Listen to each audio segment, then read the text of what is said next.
trying to believe that surely Alliance have so much kind of anxiety at this point, because was there any more scrutiny possible than versus Season 2 DPC over this team coming into Animajor? I don't think it was like a lose-lose situation no matter what happens, unless they win the entire tournament. I think the main thing is, like we heard in the interview, is the fact that they, as a team, just want to prove to their fans that they can perform outside of being at home. So I guess it's not really anxiety, but I think they believe in themselves, of course. They have played exceptionally well. I think it's just that small thing that they're missing to really kind of convert that into actual performances. So I think, this is like the start of it, and it will be kind of the conditioning for TI. Again, every event they play from here until TI, it's just about proving to themselves and convincing themselves that they can make that deep run at TI. Pretty much it. Yeah, and historically, let's see, I guess this roster, Nico Baby was on Mineski at the last TI. Hansken, was he at TI9? S4 was on EG.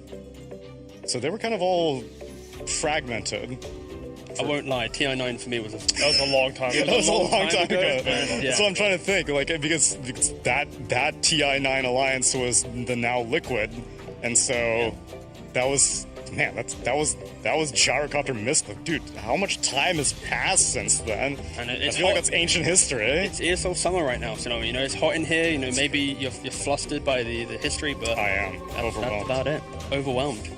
What just happened? Oh.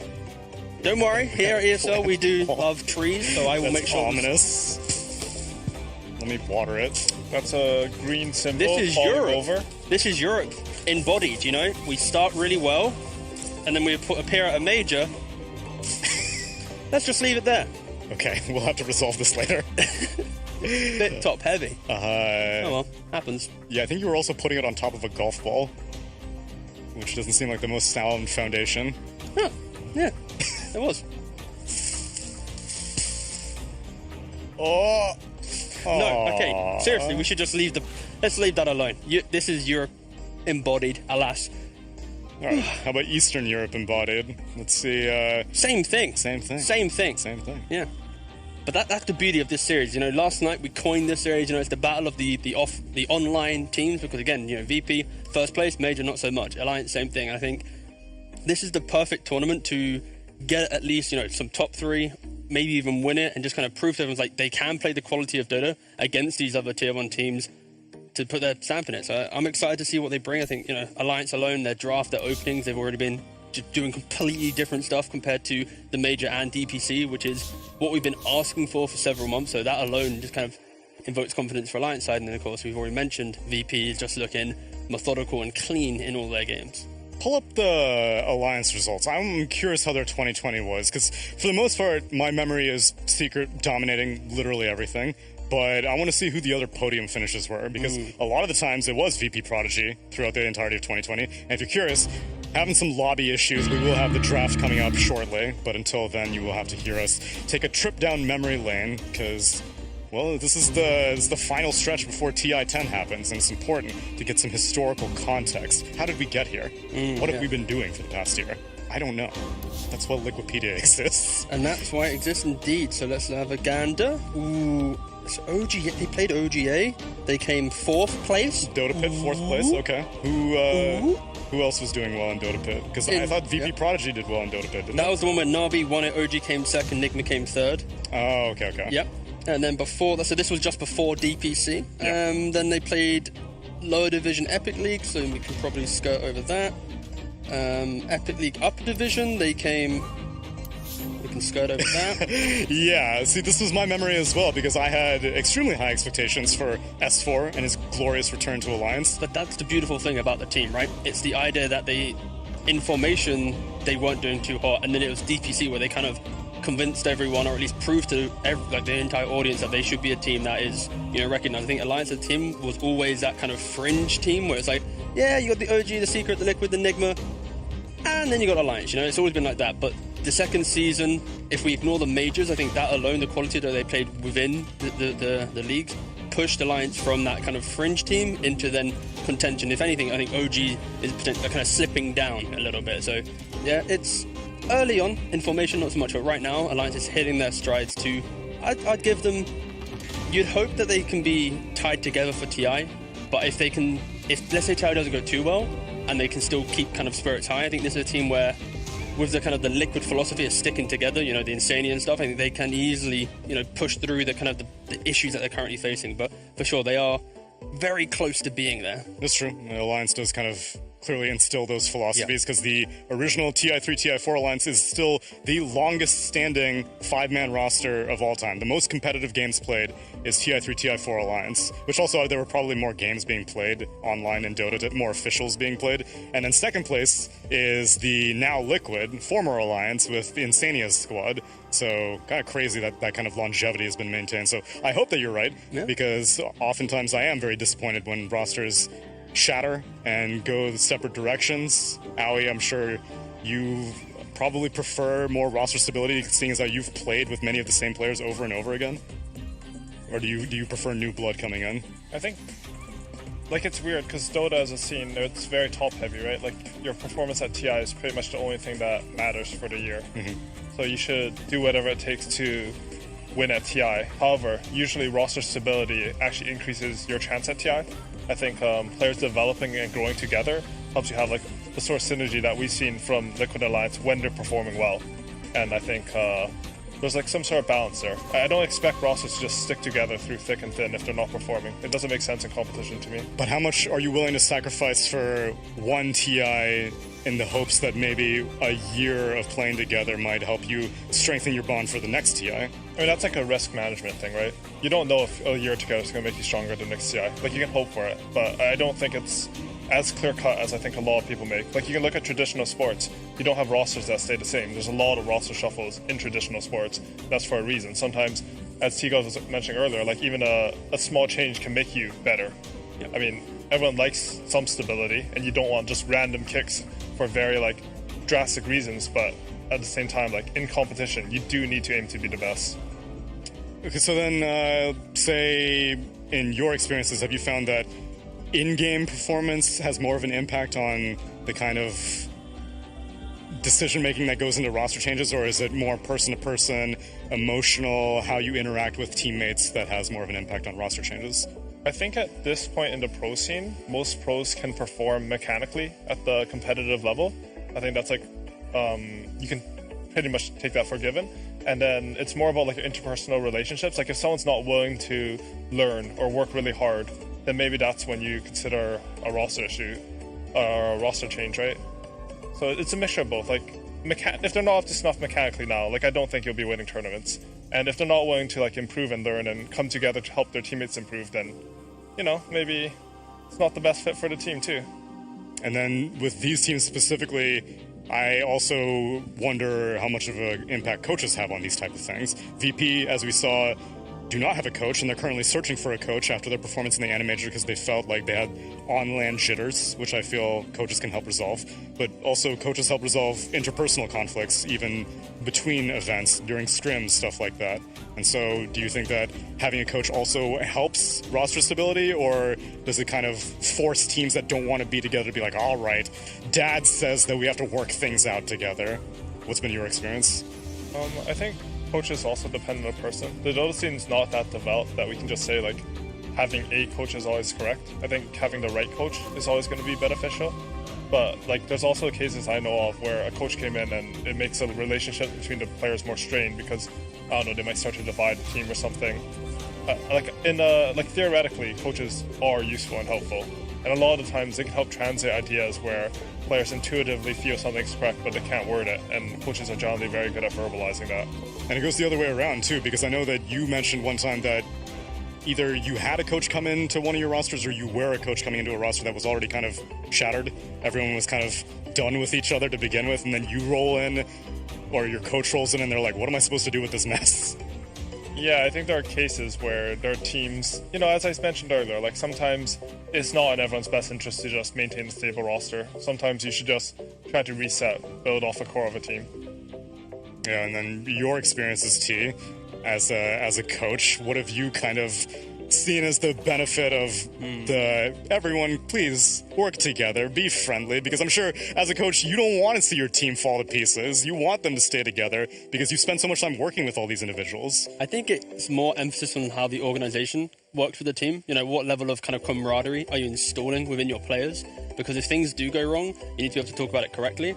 And it's like why these VPs, these alliances, they are able to perform so well is because I think the organization supports them in such a way that it's propping up the players to be, you know, good mates, you know, and that's the first thing. And then it's like after, okay, now that you're good mates, then let's be like the best in our field at the game. So I think that alone is more emphasis on how the org really kind of connects everyone. And if you have an org that's a little bit disconnected and it's kind of like throwing money at a roster, it's like go play Dota, that's never going to work, right? And I think that's why it's not really one of the things at the forefront of like analysis on the panel, but it's why, you know, the OGs, these alliances, these types of kind of building that kind of family vibe, that is kind of an underrated kind of mechanic, I guess, in building these kind of world-class teams.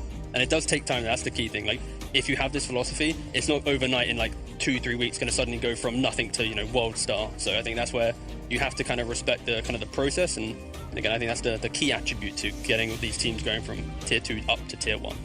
It's a process. So is the process of getting a lobby to work.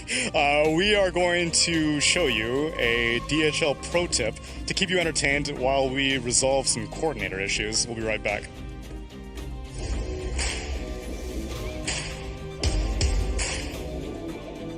Hey everybody, Purge here, and these are your DHL pro tips. In Dota 2, the lane equilibrium is the place where the Radiant and Dire creep waves meet in their lane. In the laning phase, the position of the lane equilibrium is arguably the most important determining factor for what team wins the lane. If the equilibrium is directly in front of your tier 1 tower, this is, most of the time, considered a good thing, because you're safe here. Why is it safe? 3 reasons. The tower does significantly more damage than any early game hero, and it will protect you the moment that enemies try to kill you. The tower can be teleported to, so the enemies have to be constantly worried about your team helping you out if they get too aggressive. The tower has a defensive aura, giving nearby allies bonus armor and HP regen. Conveniently, there are a number of ways to manipulate the creeps, such that the equilibrium ends up safely in front of your tower. The easiest way to do this is to pull a neutral camp to your creep wave, so that the wave dies, and the next set of creeps end up hitting an equilibrium directly in front of your tower. If you're pulling an easy camp, make sure to stack it first, otherwise it won't kill your entire wave, and your equilibrium control will fail. If the enemy support isn't allowing you to stack the camp, then you can half pull, where you abuse the creep aggro radius to only pull half of the creep wave instead. Another method that makes pulling neutral camps easier is to first push equilibrium into the enemy tower by right-clicking and casting spells on creeps, so that way your laning partner can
A Dragon Knight and Viper Alliance banning out Ancient Apparition and Lion. Hooray. And Timbersaw is going to be picked up. Ooh. And Hoodwink is going to be picked up. Oh yeah, Alliance has been playing a lot of Hoodwink in this tournament. FNG has played it twice now already. Yeah, I think at the Major we saw why Hoodwink 5 is so strong. The idea that you can scout high grounds out, place sentries on the low ground. Of course, sentries have a little bit less range on them now, so being able to maximize the efficiency of them is pretty key.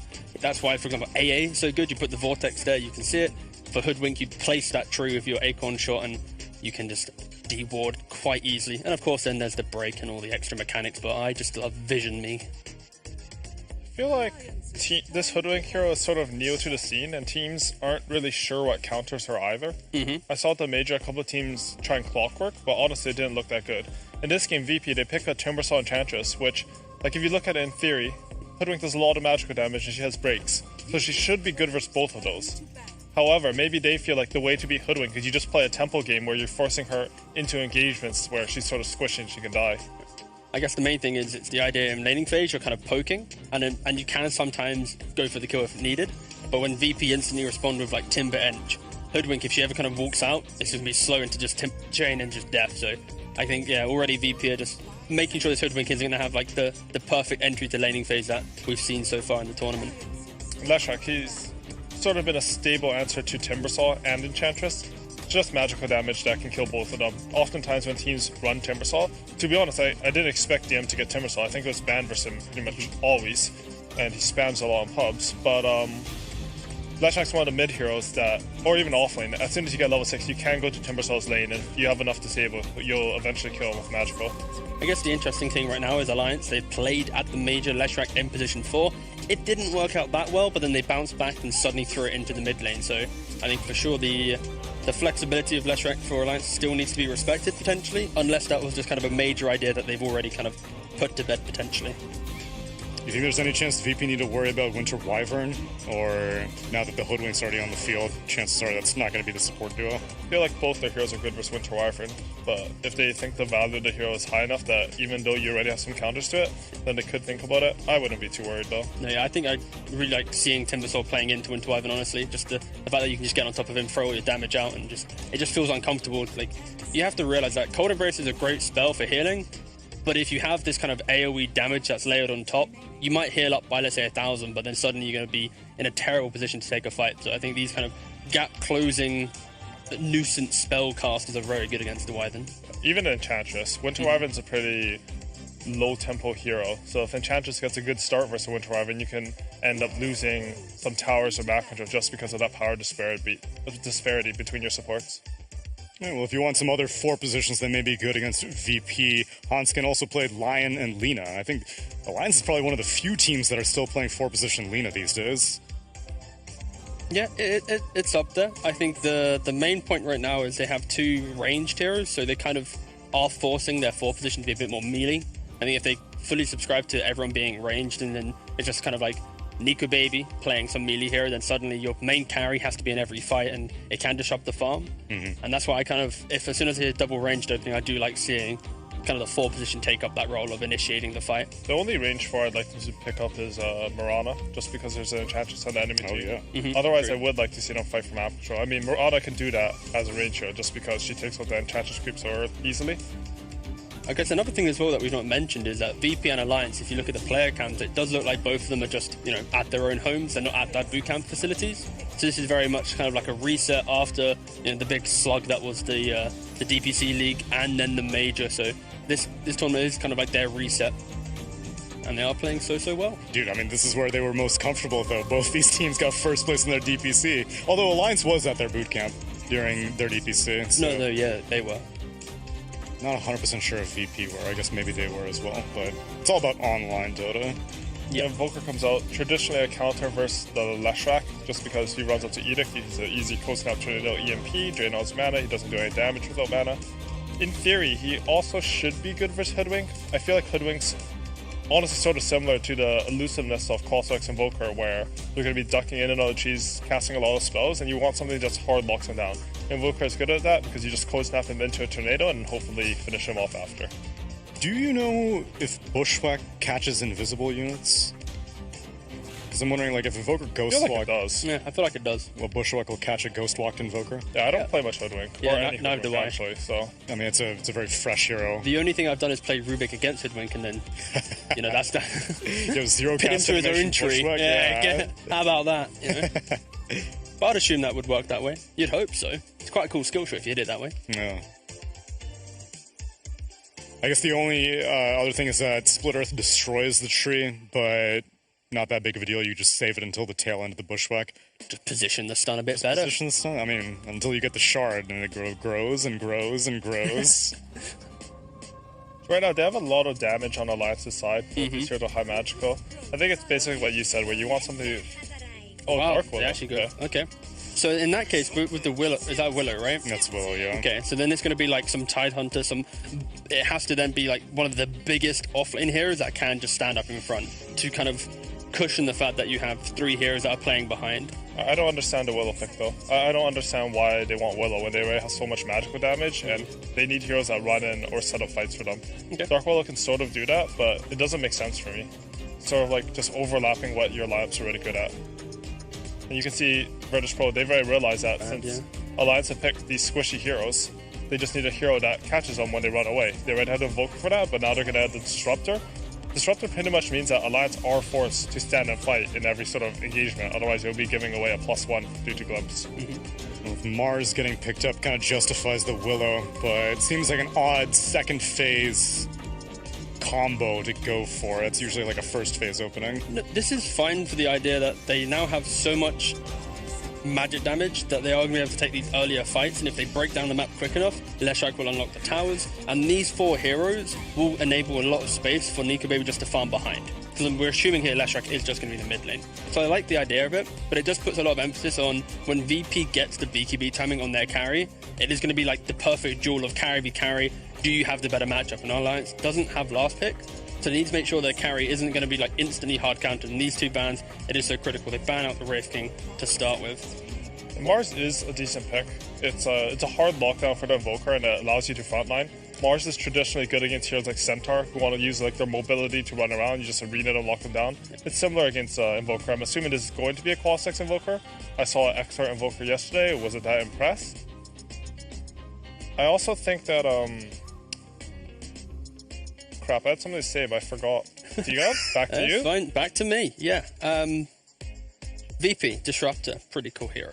Pretty cool. Thank you. Okay, fine. Here's my Back question. to you, Tsunami. So you're saying that whenever the BKBs come online, then it's like a carry v carry kind of thing. I think that even whenever the pipe comes online for either the Timbersaw or the Enchantress, which we've seen like a lot of Enchantresses build pipe, Alliance are probably going to struggle to actually finish someone off, even though they have quite a bit of magic damage, I feel. That's a really good point. That was the point I was trying to make before my brain let me down. Nice. That's okay. I'm in your brain. I think I stole Timbersaw your at this Alliance point should build a cloak because they literally only have magical damage. Like Edict and Wait, you want to build Hood and Cloak? Yeah, he should get Hood and a Cloak. They have no physical.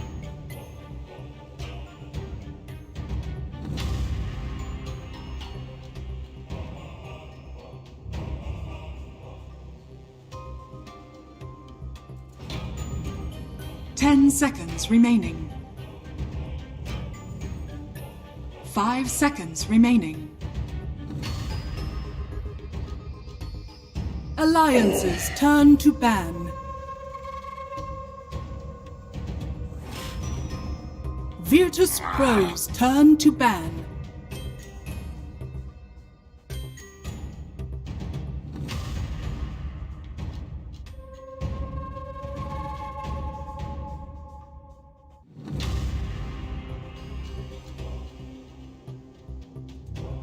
Seconds remaining. Alliances turn to pick.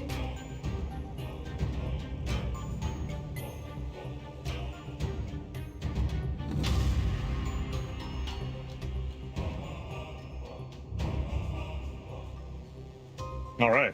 Thank you, Purge. Not just for that, but also 10 for somehow seconds fixing remaining. our draft. Because the draft has now been resolved. We are going to be able to get 5 into it. seconds remaining.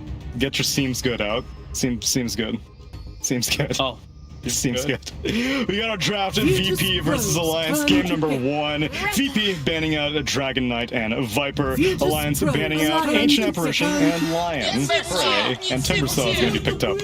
And Hoodwink is going to be picked up. Oh yeah, Alliance has been playing a lot of Hoodwink in this tournament. FNG's played it twice now already. Yeah, I think at the Major we saw why Hoodwink 5 is so strong. The idea that you can scout high grounds out, place sentries on the low ground. Of course, sentries have a little bit less range on them now, so being able to maximize the efficiency of them is pretty key. That's why, for example, AA is so good. You put the Vortex there, you can see it. For Hoodwink, you place that tree with your Acorn shot and you can just deward quite easily. And of course, then there's the break and all the extra mechanics, but I just love Vision Me. Alliances like turn to ban. this Hoodwink hero is sort of new to the scene, and teams aren't really sure what counters her either. I saw the major a couple of teams trying Clockwork, but honestly it didn't look that good. In this game, VP, they pick a Timbersaw Enchantress, which, like, if you look at it in theory, Hoodwink does a lot of magical damage and she has breaks, so she should be good versus both of those. However, maybe they feel like the way to beat Hoodwink is you just play a tempo game where you're forcing her into engagements where she's sort of squished and she can die. I guess the main thing is it's the idea in laning phase you're kind of poking, and you can sometimes go for the kill if needed. But when VP instantly respond with like Timber Edge, Hoodwink, if she ever kind of walks out, it's just gonna be slow into just chain and just death. So I think already VP are just making sure this Hoodwink isn't gonna have like the perfect entry to laning phase that we've seen so far in the tournament. Leshrac, he's sort of been a stable answer to Timbersaw and Enchantress. Just magical damage that can kill both of them. Oftentimes when teams run Timbersaw, to be honest, I didn't expect DM to get Timbersaw. I think it was banned versus him pretty much always, and he spams a lot in pubs. But Leshrac's one of the mid heroes that, or even offlane, as soon as you get level 6, you can go to Timbersaw's lane, and if you have enough disable, you'll eventually kill him with magical. I guess the interesting thing right now is Alliance, they've played at the major Leshrac in position 4. It didn't work out that well, but then they bounced and then suddenly threw it into the mid lane. So I think for sure the flexibility of Leshrac for Alliance still needs to be respected, potentially, unless that was just kind of a major idea that they've already kind of put to bed, potentially. You think there's any chance VP need to worry about Winter Wyvern? Or now that the Hoodwink's already on the field, chances are that's not going to be the support duo? I feel like both their heroes are good versus Winter Wyvern, but if they think the value of the hero is high enough that even though you already have some counters to it, then they could think about it. I wouldn't be too worried though. No, yeah, I think I really like seeing Timbersaw playing into Winter Wyvern, honestly. Just the fact that you can just get on top of him, throw all your damage out, and it just feels uncomfortable. Like, you have to realize that Cold Embrace is a great spell for healing, but if you have this kind of AoE damage that's layered on top, you might heal up by, let's say, 1,000, but then suddenly you're going to be in a terrible position to take a fight. So I think these kind of gap-closing nuisance spell casters are very good against the Wyvern. Even Enchantress, Winter Wyvern's a pretty low-tempo hero, so if Enchantress gets a good start versus Winter Wyvern, you can end up losing some towers or back control just because of that power disparity between your supports. Yeah, well, if you want some other 4 positions that may be good against VP, Hans can also play Lion and Lina. I think Alliance is probably one of the few teams that are still playing 4-position Lina these days.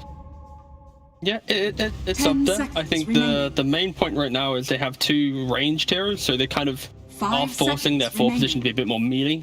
I think if they fully subscribe to everyone being ranged, and then it's just kind of like Nico Baby playing some melee hero, then suddenly your main carry has to be in every fight, and it can disrupt the farm. And that's why I kind of, as soon as they hit double ranged opening, I do like seeing kind of the 4 position take up that role of initiating the fight. The only range 4 I'd like them to pick up is Mirana, just because there's an Enchantress on the enemy team. Otherwise, I would like to see them fight for map control. I mean, Mirana can do that as a range hero just because she takes out the Enchantress creep so easily.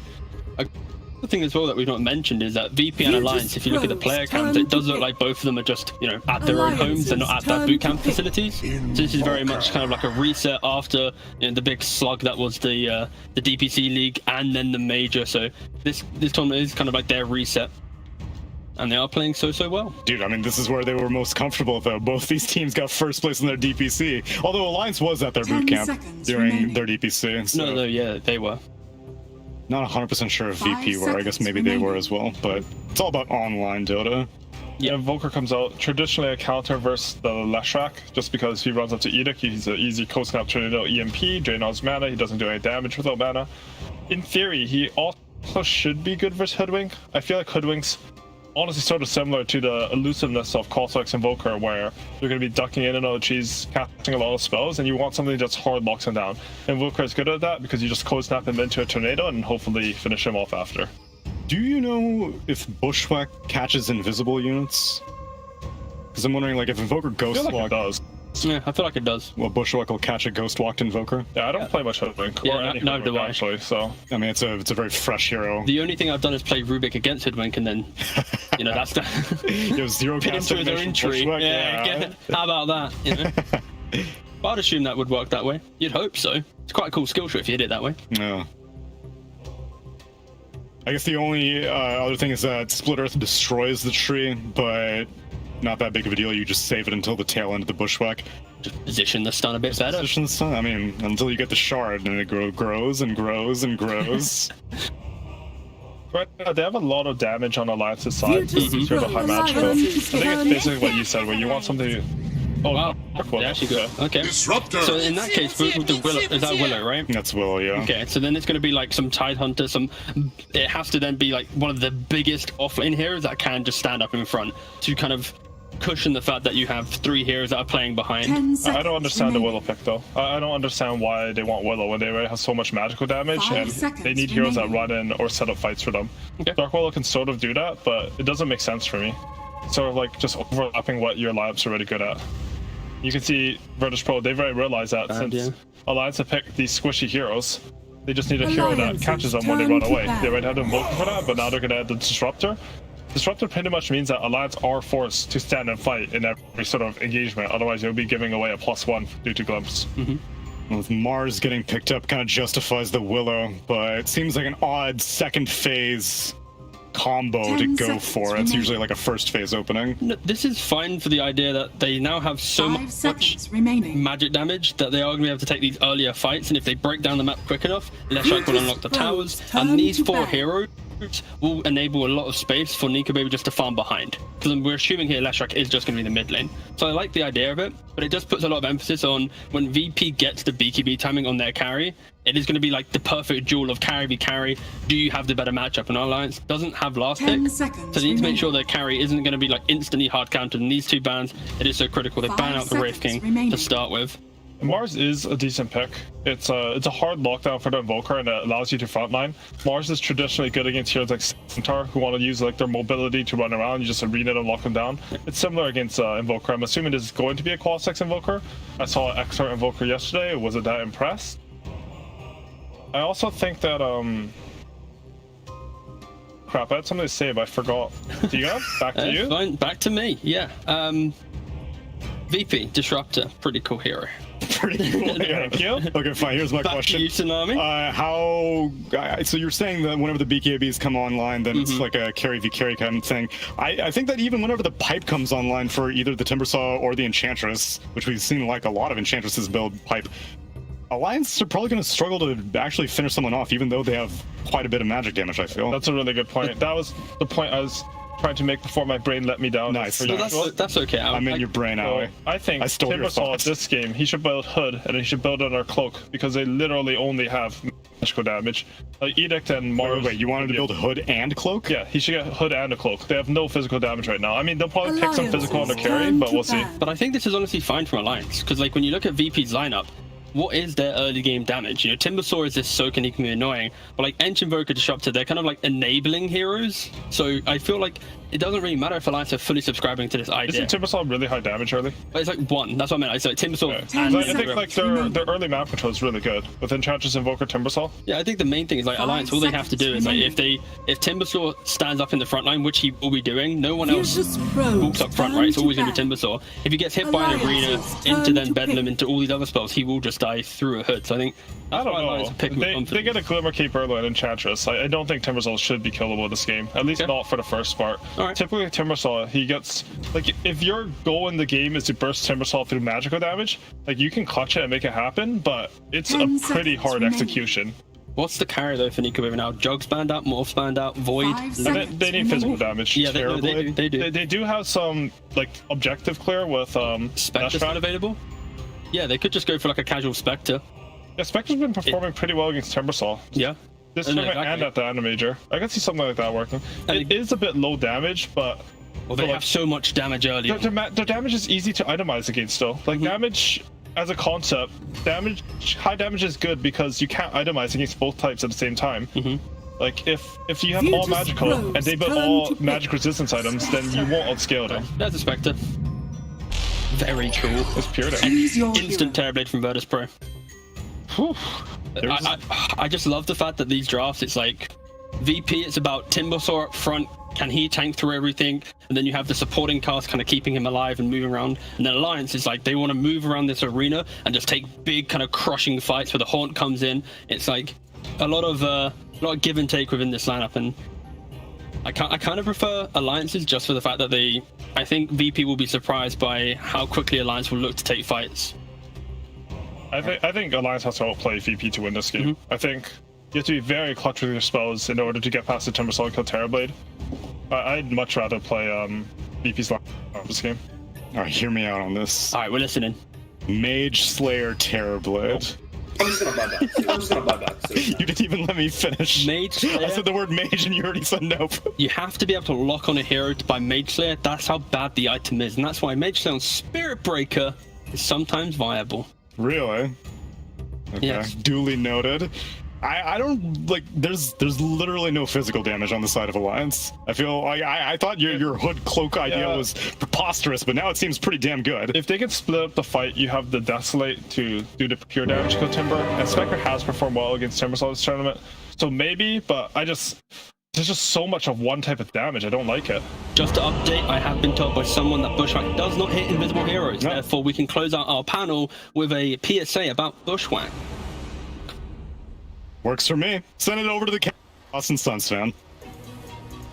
Thank you, panel. Amazing segue as always. Very professional panel over there as they stare at me with, well, T-Governor's actually approaching us, so we have to look away now. As, yep, Sunsan here with Mr. Lacoste. Hello. Giving Good high sir. five. That's Yeah, right. good to be here. You know, just enjoying my time with you, Suns fan, on the microphone. Let's see what they got. Virtus Pro. Why do you sound so sarcastic when you say that? So yeah, Virtus Pro, a lot of early base damage coming up from the Timbersaw. Enchantress focusing on the lanes. TB, if he does not have a good lane, can always go back to the jungle.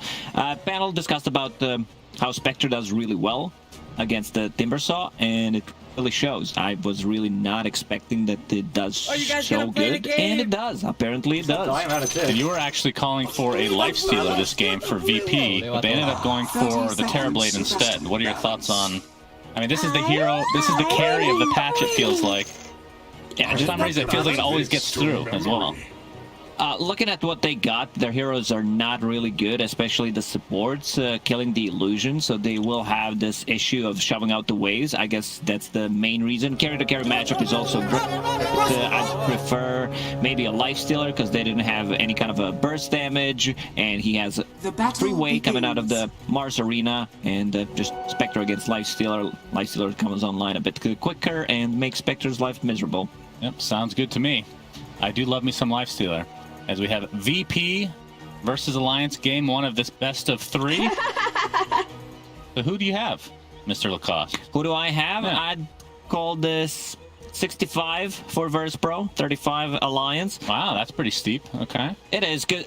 I feel like both Dark Willow and Hoodwink are relatively squishy. You have Mars who goes in, Spectre with the confusion. Good thing is they have no real save inside the arena. This is a big team fight.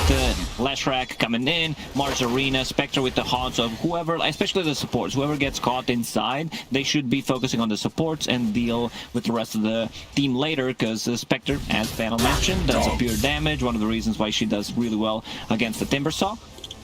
As long as he's alone, of course. Yeah, Desolate, pretty nice overall. And VP known as, I guess, I was going to say the online kings. They haven't performed so well on land. But then again, Alliance is kind of in the same category these days, which is actually more surprising than anything. Because from VP's perspective, it's just a bunch of young players. They don't have that much experience on land. Obviously, with COVID and all, have been pretty limited in that regard. So... what was your choice for the tournament overall? The whole tournament, I picked VP because I believe in their strength. They feel much more comfortable playing online gamers.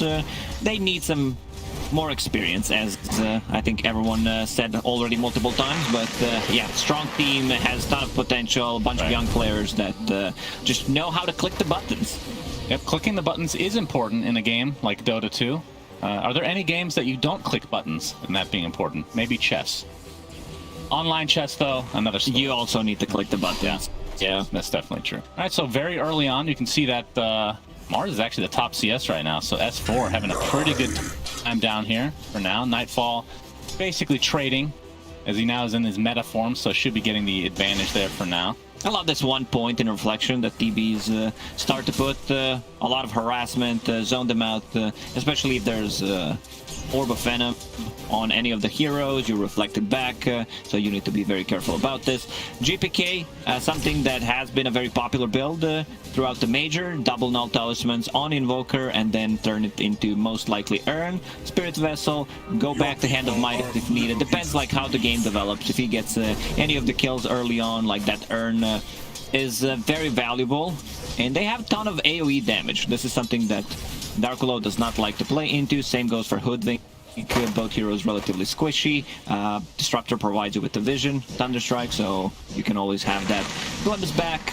Yeah, for sure. As Hanskin and Kingslayer having a 1v1 battle for the ages here. Shadow Realm is okay. Kingslayer will live, and it's only level 1 right now. I mean, on the other side, as you see EMP, and this is the reason that GPK is playing the Quaswex Invoker against the Leshrac. Obviously, draining that mana is going to be pretty valuable throughout the game. But, I mean, Alliance aside, let's talk about them for a bit. We have the old tried and true Terrorize into Mars Arena, which I feel like sounds amazing on paper, but is it just me that they, like, teams in general rarely actually pull it off in games? I don't get to see it as often. That's the same feeling that I get, you know. It's strong on paper, but in theory, most of the time, it's just like either one hero. We'll see. Once Mars gets a Blink Dagger, it's going to be much easier to execute. The Spectre will provide you with the vision, so you could potentially just get a bigger arena.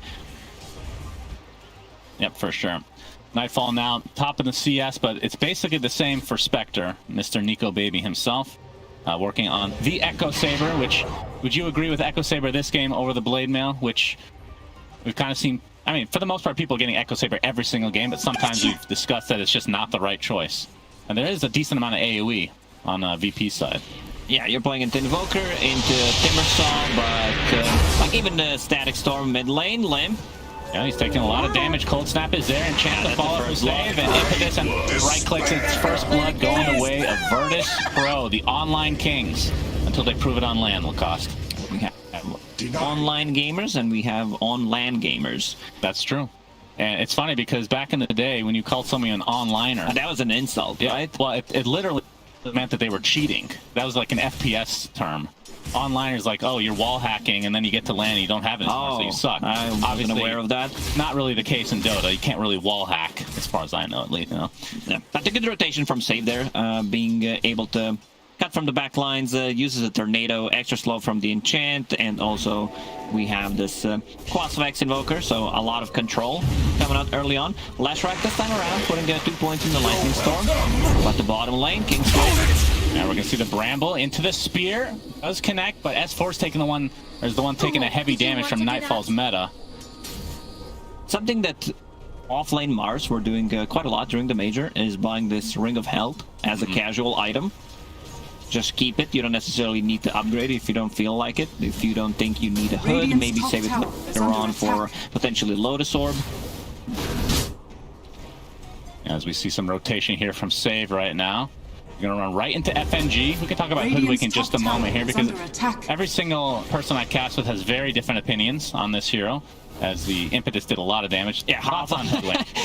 Half HP taken there. It's by level one 2. Impetus. It's level 2. It's fine. I don't think Hoodwink will be able to get too much done in this game, especially in the laning stage. You don't actually do any kind of damage to the Timbersaw.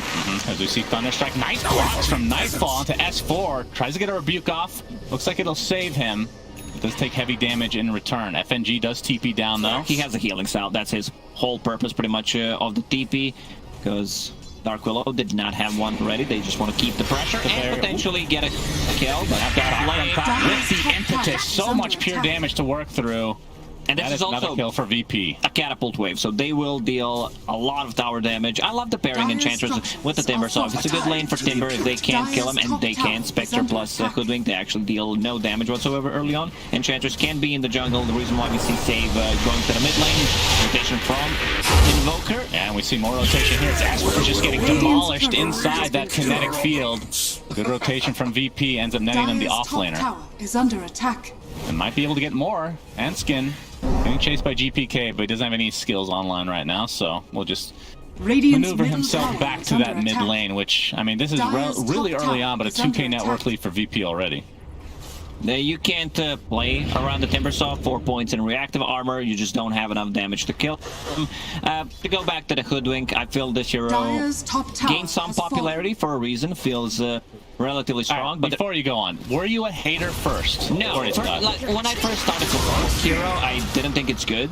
And then when I played like 20-30 games, I felt the Hero has potential. Yeah, we're going to see the spear into the Nightfall. He actually does pick up Sunder, and that might turn this around. Nico Baby already popped his hot, so he's down here. And DM, the nice hoodwink stun coming out, the bushwhack.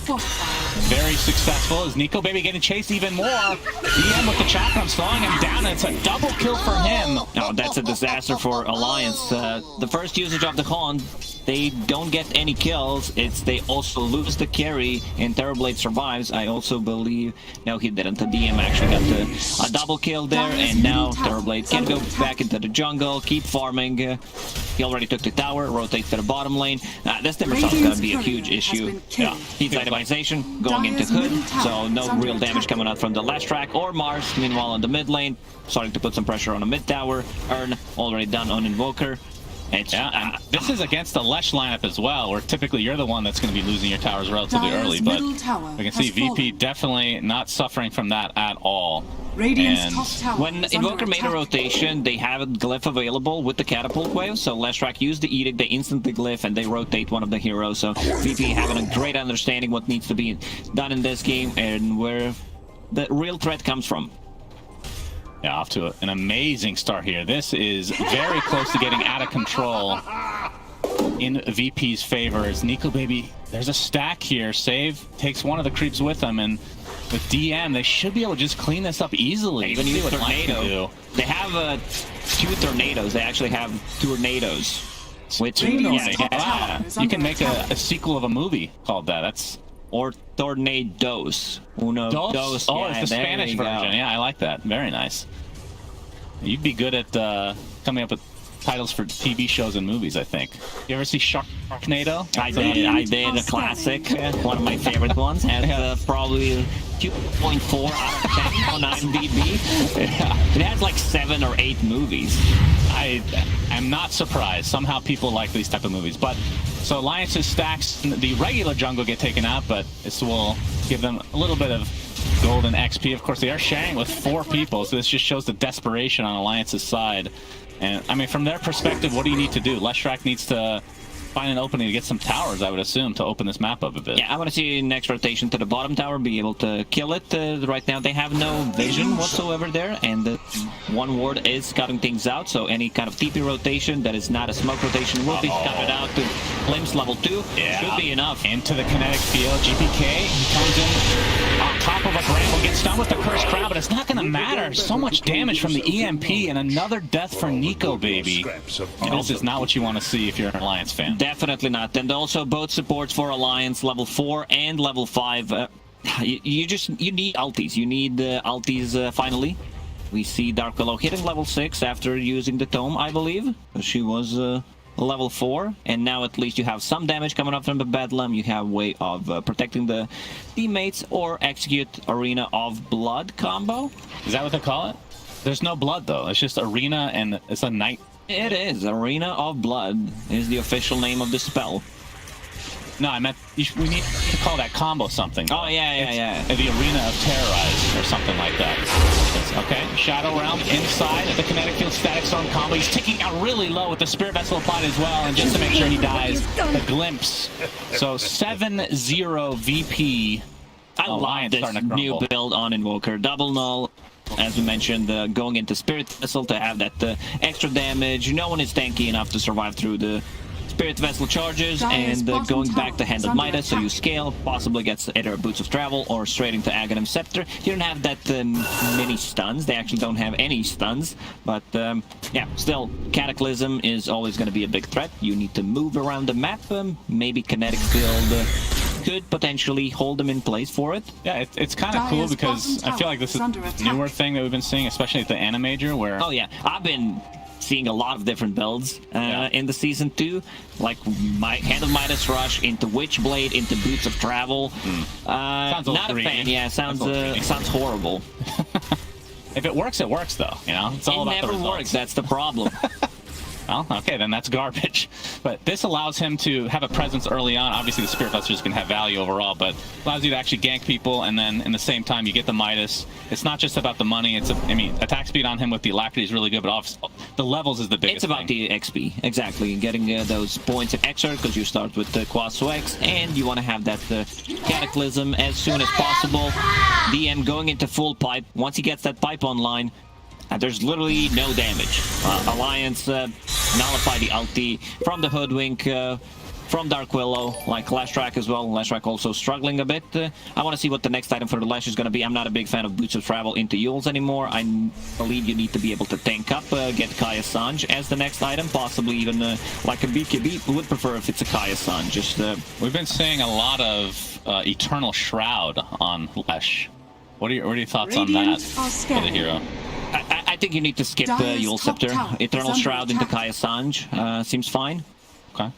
Well, does have but against the Spirit Vessel, Eternal Shroud, like you don't get as much HP back as you would want to. Yeah, the Yules does set up a lot of stuff for them, though. They don't really have a ton of like instant lockdown without like a Blink Dagger on Mars, which looks like S4 is still working on right now. Does have... Yeah, his farm is just really, really not good at the moment.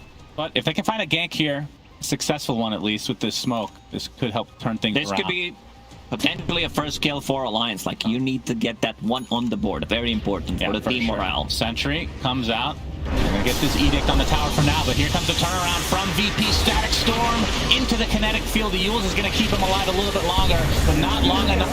Nightfall in that. Oh, he actually is gonna live for now on the Leshrac as S4 drops inside his margarine. Oh no! GPK, he snipes him, and they instantly tip him. That stun strike gets him. That was a ballsy play from Alliance. Going inside the trees, and where could he possibly be? You see Edict on your tower. That's pretty much the only spot where Leshrac stands, so they immediately open up with the Static Storm and kinetic field. FNG's dead. Alacrity applied, and yeah, I guess Save will take it for himself. The support tax, as it were. Now we're gonna see that one again. You see damage being done, set up with the Tornado into Static Storm, the damage coming out from the Timber Saw, like they just don't have enough. He also gets back into the Static Storm just for a brief moment. They just don't have enough damage. Like this lineup deals no damage whatsoever. Also going back to the Hoodwink 3-2-0 build. When you play position 4, position 5, you don't put more than 1 point in the Acorn shot. Yeah, maybe the reasoning here is because I mentioned they don't have anyone who pushes the waves that quickly, like both supports. If you want to push out the wave, you need to use the Bedlam plus possibly a Bramble Maze on top of it. Yeah, but it is strange. Yeah, there's not even a point in Scurry. The Bushwhack, that's typically what we've seen completely maxed out first, and like you said, the value level of Scurry, just to be able to walk through the trees is kind of a huge aspect of the hero itself. But yeah, choosing to max out Acorn Shot, which... Again, like if you were playing a core, not that we see this too often, but a core Hoodwink, then sounds good. Yeah, that's what you would want to get, like a Storm or something. Not a big fan. Same goes for Dark Willow. She's maxing out Shadow Realm instead of the Bramble Maze. They have a ton of damage. Static Storm, anything from Invoker, Timber Saw. So the value that you get from Shadow Realm in this game is not too valuable. All right, reducing the cooldown. Yeah. Who for Alliance gets the first kill? Yeah, and I know you're. You know me too well. I'll say Nico Baby. Nico Baby, okay. Yeah. Well, GPK, with the help of DM, trying to find a kill here. Bushwhack is going to connect on FNG inside the trees. Okay, Timber Chain right by him. No vision on him right now, though. This is without Scurry, by the way.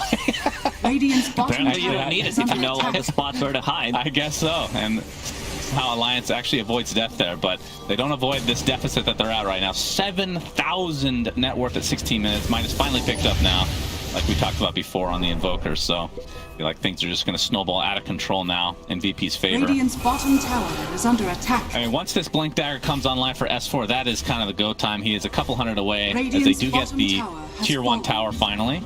But this will provide them some initiation, and I mean, it's not the true Wombo combo, but if they get to Terrorize, that could have pretty big implications on the fight. It could. Yeah, they need to be able to initiate. Blink Dagger is done, no TP for him. So let's see if they defend this tier 2 tower. DM already cutting down all the trees, so they know that Hoodwink is not there. Finally, Hoodwink has a point in Scurry. Okay. but Dire's the top tier 2 tower will still fall. And maybe don't take Scurry against Timbersaw. He just cuts down all your trees anyway, right? Radiant's middle I mean, that's the tower is thought under process. attack. It's not a good Hoodwink game to start, but you have Leshrac who can cut down the tree with the split earth on top of it. You have Timbersaw as well. Not too much value from it. Limp buys Boots of Travel in the end. You'll Scepter, Boots of Travel. Problem is, TB melts you. You get close to him if you're not tanky enough. You have 1200 HP. We've seen yesterday, Carl, his Leshrac, not even putting any points in the Lightning, just being able to take the stats, tank up. I like that quite a lot more. Yeah, Lightning Storm has always been this very awkward spell on the hero. Remember back in the day? You're a hater. Like, every single time we talk in our green room about Leshrac, you're like, Lightning Storm is bad. I've literally never said that in my life. I heard you saying it like 4 times in the last 3 days. What do you mean? Just the wording was different. You're pulling a Jenkins right now, just creating a false narrative. You've been hanging around with that degenerate for a little bit too long, I think. It's FNG in the trees again here, as there is a sentry spotting GPK, but he's going to be just fine. I mean, what from VP side, it feels like they're not really in a rush. They know that they're out farming Alliance. Maybe they don't know by the amount. But if they look at the scoreboard, they see that the Lions has 0 kills per minute, helps. so that helps quite a lot.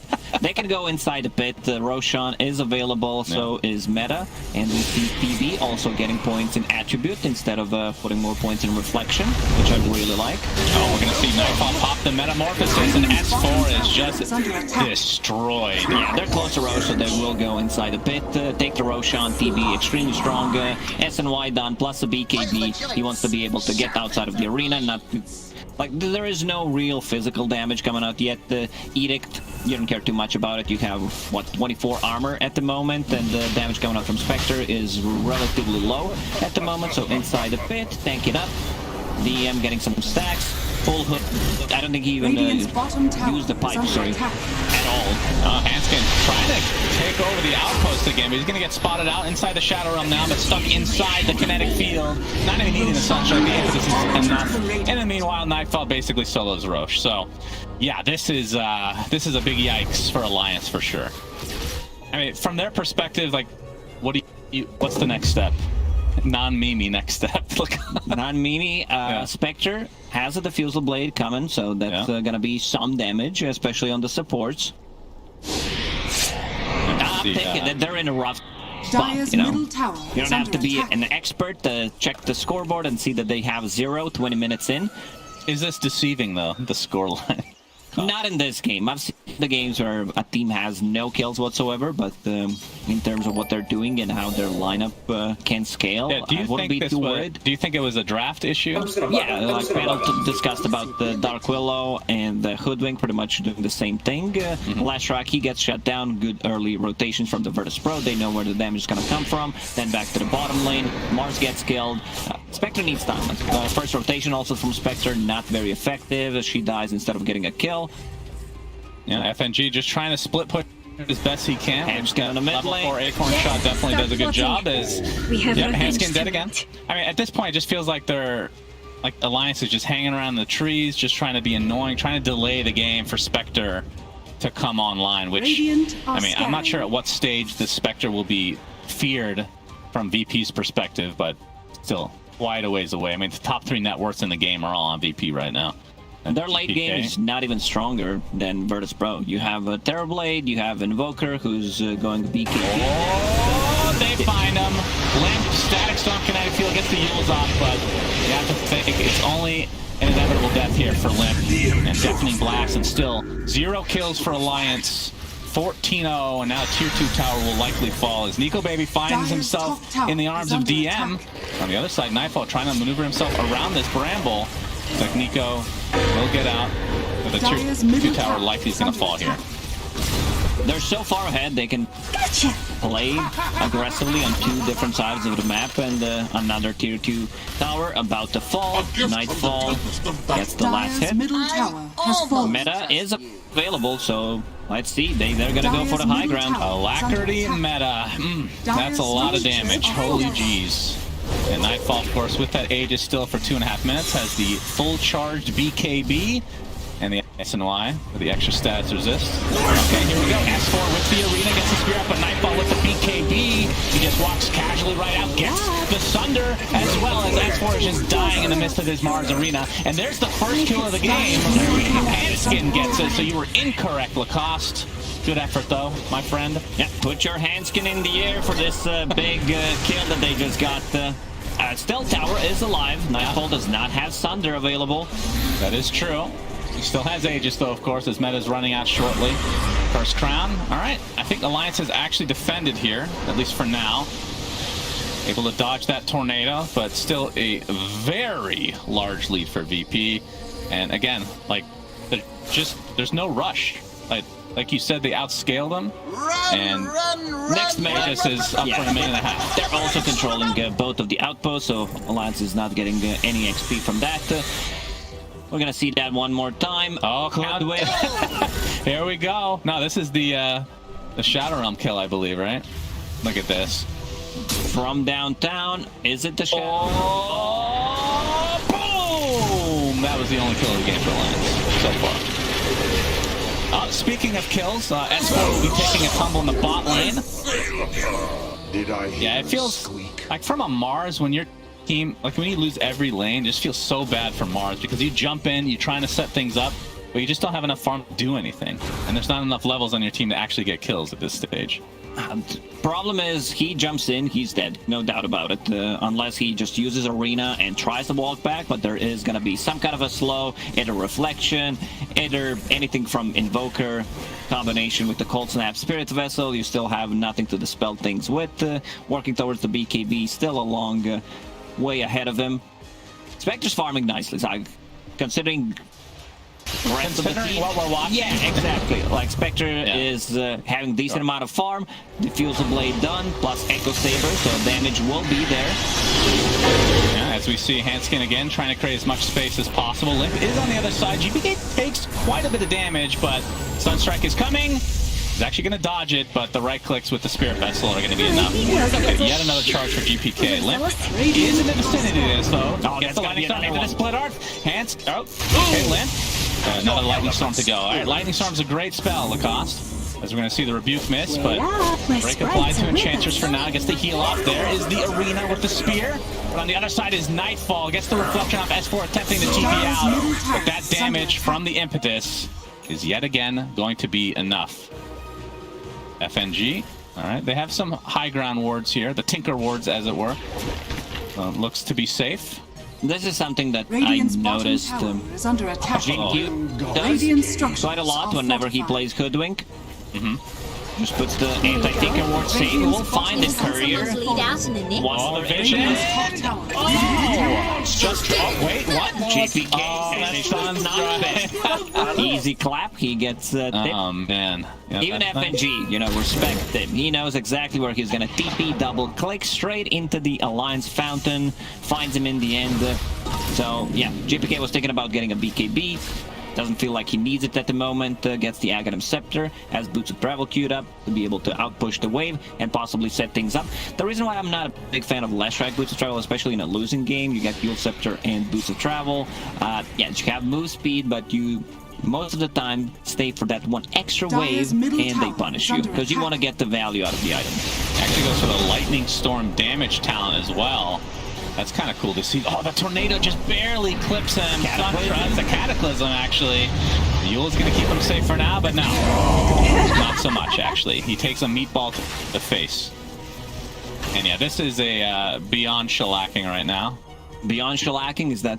well, I haven't... We have to wait till the end of the game to get the official rating.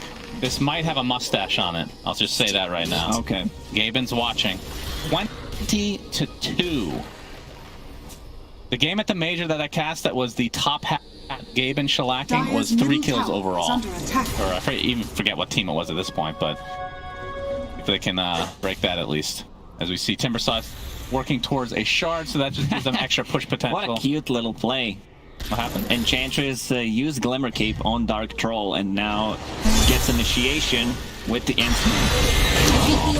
As FNG dies. Okay, it happened. Nightfall, in the meantime, has his Crystallis. Going for the Daedalus. This is pretty much the typical build we've been seeing from basically every Terrorblade. And just get a bit of a status resistance. Scotty, the best item pretty much you can get. Some damage, some from Daedalus, and then going into Satanic. So we see a lot of saves coming out from the TBs once they get that Satanic. They use Sunder into Satanic. Both heroes full HP. Roshan may respawn in 2 seconds. Let's see when it's gonna spawn. Minute and 40. Okay. So if Verse Pro just wants to save, they can keep doing what they're doing right now. Push 2 waves. Potentially kill one of the heroes that is split pushing, and then go inside the pit. Right now, Nightfall scouting things out inside the pit with his illusion to see whether Roshan is alive or not. Yeah, how about the high ground defense for Alliance? Like we talked about with the skills that they've taken and the talents that they've chosen to go down. They can kill waves really fast, but how is their actual high ground defense once VP gets there? Not great. You have Lightning Storm, potentially, like... Maybe if you get a shard on Lesh? Sure. Spear back into tier 4 towers, into Bramble, into Hoodwink ulti, break mechanic, decent against the Timber, not the greatest. Mars, he's out. Yeah, he sure is. Aspen to go on to 3 heroes. Cataclysm to follow us. Nightfall just beating the crap out of everybody in that meta BKB form. Kingslayer was the first to also Alliance with another kill. It's going to cost him S4. And Nico Baby doing a lot of damage to GPK, but Nico Baby just getting kited now. And the Impetus looks to be finishing him off. And now Alliance on the run without the position 1 Spectre. Unfortunately, they do not have a glimpse available, so their chase potential is not as strong. Alliance didn't know when Roche was spawning, so they try to go for the play. They get 1 kill again on Disruptor. I love that Disruptor is going for Ags this game. He's preparing for the late game, so there are not going to be any BKBs. They have a good way of setting things up with just either a glimpse or a tornado from Invoker. FNG just, I guess, wasting time here. He took the outpost after the minute mark, so wasn't getting that XP. But, GPK Lamp making use of that pulse to travel. Split Earth is there with the pulse number to follow. DM in the vicinity, though. They're going to be able to take out FNG very quickly. Now Limp, extremely fast and on the run. Now GPK is going to find him. BKB available in 13 seconds. Yep, still chasing right now. Looks like GPK is still taking some damage, but now Limp finally caught out. And with DM, he has the flamethrower on top of all this damage. They find yet another kill. Now, is this more of a delay tactic? Dire's middle tower. I mean, you're already in the high ground. Yeah, so. they have TB with no meta for 60 seconds, but there is enough damage to take down the barracks, especially when the Invoker comes and use Alacrity on TB. Finally, Dark Willow has the shard, so there's going to be a lot of Bramble mazes around. That's right. That's where jumps in and pretty much dies right away. And there you see the Terrorize combo. It looks good on paper. In reality, maybe not so much. But when you're down this much, of course, things are going to look a little bit more lopsided. That's what I mentioned. He jumps in and he's dead. Knifes him one more time. Yeah, this 27-3. Will Alliance get another kill? Let me see. Invoker half HP will pick up the regeneration, come back to the fight, push the top wave. I would say no. GG's call. Great call. Thank you. Thank you. So, okay, this was a top hat Gaben shellacking. Gaben in a top hat shellacking. Yeah, it was a great performance from Virtus Pro from the start, the rotation to the mid lane, enabling your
S4 isn't having a game, it's really hard to kind of see them kind of have an easy entry. Yeah, I feel like playing Wyvern Leshrac supports against Enchantress is just begging to lose the map, and it'll be the exact same story as game 1.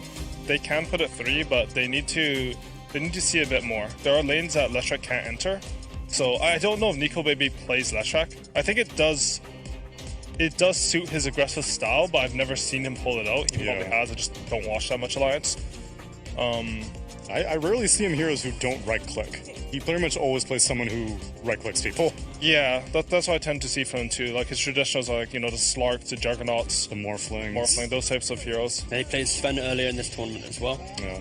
I think, the main thing that we're kind of harping on about is the idea that VP, when they have Ench, they have this Invoker, it's the fact that their offlane will be pretty strong, and it's how quickly the Ench moves to mid to unlock Invoker's game to move to any lane that's needing that extra little bit of assistance. And I'd like to see Alliance maybe look to try and cover that. Yeah, it's just in my head. Like, you have Hansien. He was rank 1 EU. He didn't get there playing like some random range support generally. He was really good on the roamers. He did play a lot of tiny nerfs. I mean, he did play the range heroes, but those are the games that really stood out for me. Yeah, now Alliance, they are kind of gravitating towards the concept of that draft they played at the Annie Major. Of course, the order is different, but Wyvern, Lesh, and Magnus were 3 of the 5 heroes kind of within that. You said Sven was the carry? No, so in the Annie Major game, it was Shaman as a 4, and then they had Magnus and a Wraith King carry. Oh, Wraith King, okay. Sven was their game versus Secret. Versus Batu Luna. I think VP has a pretty cool concept for saves. When you play save lineups, you need your lineups to stay bundled up. You can't let heroes die, otherwise your formation starts to collapse. Disruptor sort of automatically collapses that formation with glimpse, so you're not able to move your lineup forward and backwards like you normally would. So Alliance, they now go for a Puck. Does that mean it's like Puck mid, Mag offlane, Lesh 4, Wyvern playing 5 then? Most likely, yeah, that sounds right. Okay, I think Puck and Meg do make up for some of the weaknesses of having like a double range support. They both have sort of blink abilities that are harder for Enchantress to gank. Disruptor, we might see something, but I'm very happy they're not just putting Leshrac straight into Evoker with free Enchantress roam. And I guess the main thing here is they have this mid hero like Puck that doesn't really care about this rotation on mid. He can push out the lane, and they are going to be able to have last pick for Nika Baby to have that carry matchup. Like when you have a Magnus lineup, you want to always make sure that that carry is able to utilize that early farm with the Empower and then have a favorable matchup just to kind of push himself into the game. But then VP, they just go for the Wraith King and maybe a bit of a denial pick in case they thought that Alliance didn't want to pair it up with the Mag again. Yeah, I just feel VP again like they've changed up the same kind of concept of draft. Of course, Invoker, Disruptor, and Invoker coming back again, but now they've switched it from Timbersaw being the guy that's making the space to then Wraith King after 12-13 minutes of farm. He will have free farm against the Magnus. He will be able to just run around and dictate the pace of the game. I think Magnus Lesh is not that weak a lane. No. I think we're underselling a bit how strong Magnus is in lane. But I still think Wraith King will eke out the farm required to have an okay game, Yeah, no, he'll be completely fine. I don't think he'll be like free farm plus farm decide type of free farm. Magnus he's like a surprisingly strong hero in lane, and Leshrac, the reason he's not picked as a support is not because of his laning prowess. It's more like after lane, he doesn't really do much, and it's hard to run into team fights when you're at a low farm, as most supports are.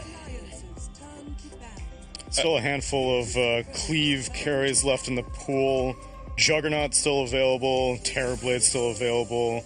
Phantom Assassin gets banned out by VP. Do they go back for the Spectre again? Spectre, yeah. What is left?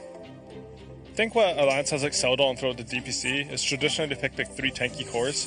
I think part of the reason they excelled on that was because if you have really tanky cores, then it gives them a lot of time to react when plays come in on them. If they have like 2 supports like Leshrac and Wyvern, I'd like to see them pick something that is not as susceptible to VP's moves. They do have the overall last pick, so they're not really going to decide on anything yet, but I want to see some sort of like Leicester or Juggernaut type hero. Yeah, I think Juggernaut has the nicest entry to the game. I think he can go for diffusal style build if he wants to, but realistically he doesn't need to against Wraith King. Just play normally, SMY, play quick, and you don't really care about the Disruptor. So I think Juggernaut out of them. Yeah, you can actually, if you go Manta versus Disruptor, you can Manta and then spin during the invo frames. So Disruptors, once you Manta, like nothing catches you from VP. Yeah, and VP actually banned out the Jug last time themselves, even though there was a Mars on Alliance, and so they generally consider it to be higher priority, but this time they banned out the Lifestealer. Now, the real question is, what is DM's hero? Because they've banned out 3 of the offlaners themselves. They respected S4 going into the second phase, and what did they go for? Then for Axe, okay. I kind of like the idea of this, because right now Alliance is all about the empowered carry versus the world, right? So you can pick up an axe and you can kind of mitigate that in the kind of middle portion of the game. Yeah, I agree. I think it's a decent pickup. It does make them a bit lower on team fight, but I feel like VP as a team, they don't really play for the team fight so much as... Virtus Pros turn to ban.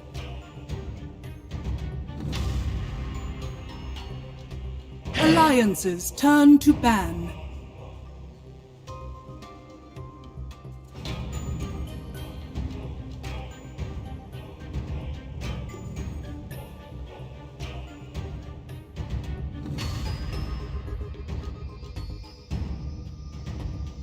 You heard it from Suns fan. The top hat has been donned, and VP are setting the bar high in this game number 1 versus Alliance. And Alliance is going to have to go back to the drawing board, because I don't think it was necessarily something specific with this draft, because this was, like I said, something that brought them success in their earlier series, especially versus Secret. They have a dynamic. They've been following said dynamic for quite a while. I'd say majority of season 1, little bit we saw in Singapore, and then a lot of it in season 2. Alliance's DNA is pretty evident at this point in their drafts and I guess their play style. You think VP just have like a very good counter to it in their style, or maybe Alliance needs to mix things up more? I think this is one of those kind of games where VP has a great read on the lanes, and then how to play the second part of laning phase when a team's down. You know, like the fact that they were able to win the laning phase and then instantly rotate preemptively before the Spectre was able to even enter the game. I think VP had a really good read on Alliance and what their draft was trying to bring to it. So just a lot of props to VP in that game 1 specifically. So then you think if the game was even, Curtis, at like 20 minutes, which draft would you have preferred? VP's? Yeah.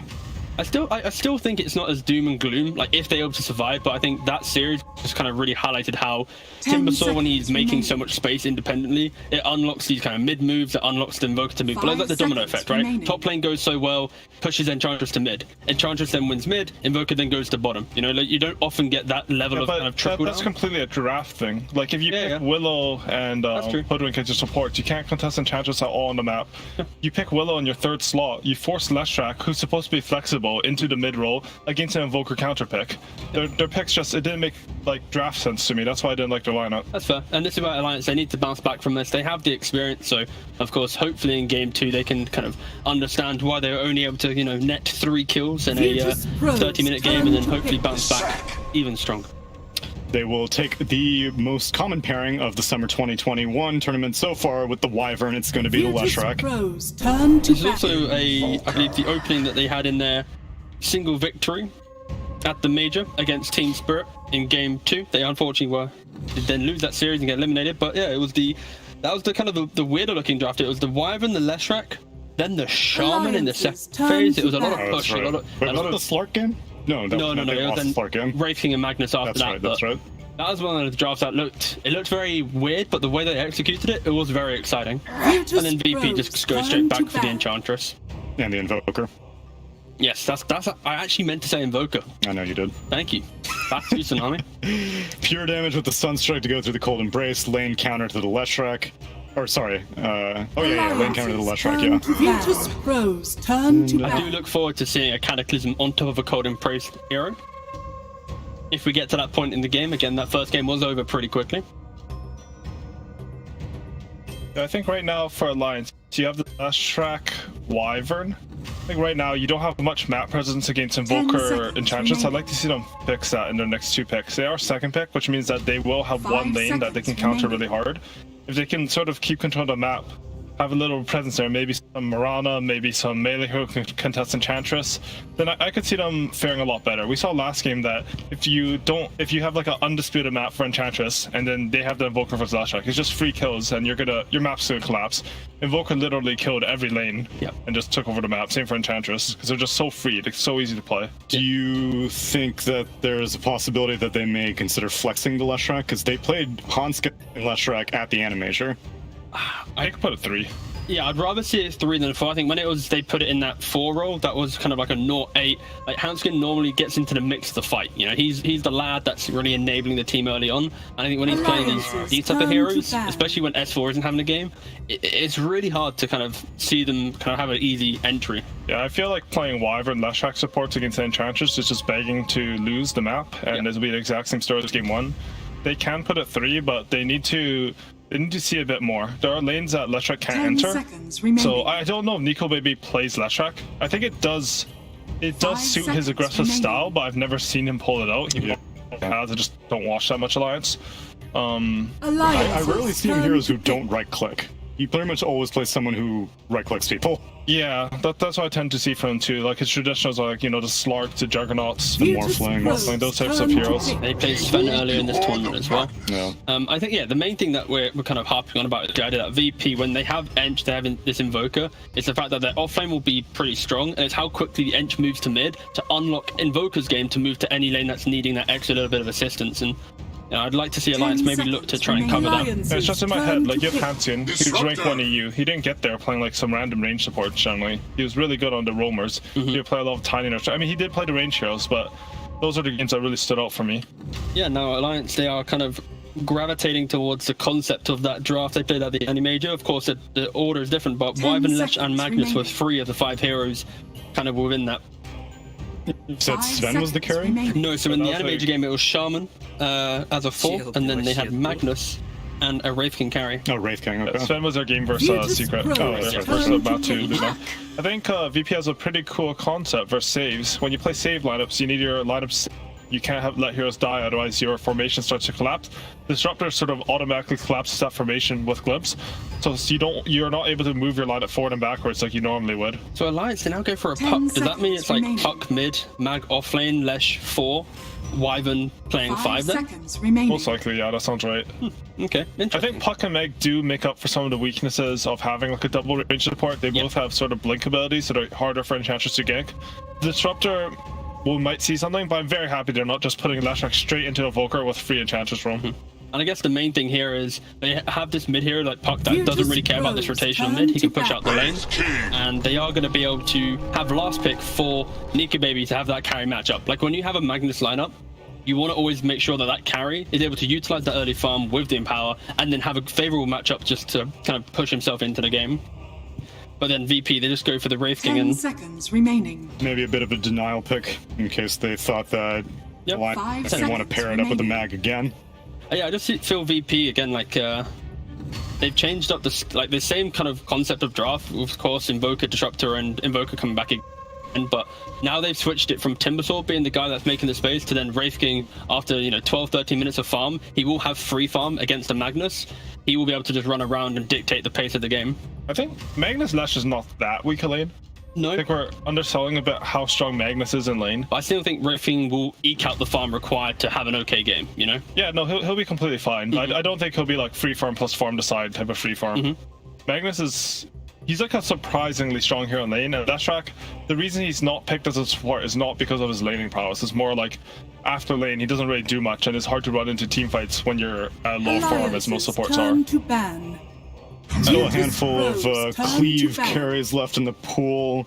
Juggernaut still available. Terrorblade still available. Phantom Assassin gets banned out by VP. Do they go back for the Spectre again? Spectre, yeah. What is left? I think what Alliance has excelled on throughout the DPC is traditionally they picked like 3 tanky cores.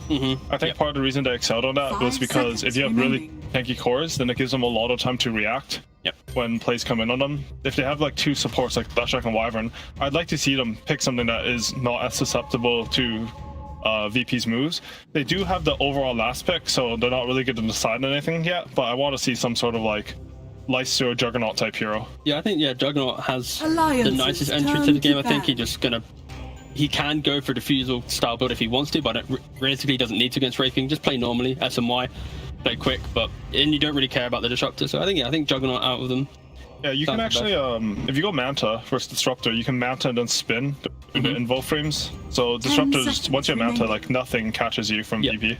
Yeah, and VP actually banned out the Jug last 5 time seconds remaining. themselves, even though there was a Virtus Mars on Pros Alliance, turn and to so pick. they generally consider it to be higher priority, but this time they banned out the Lifestealer.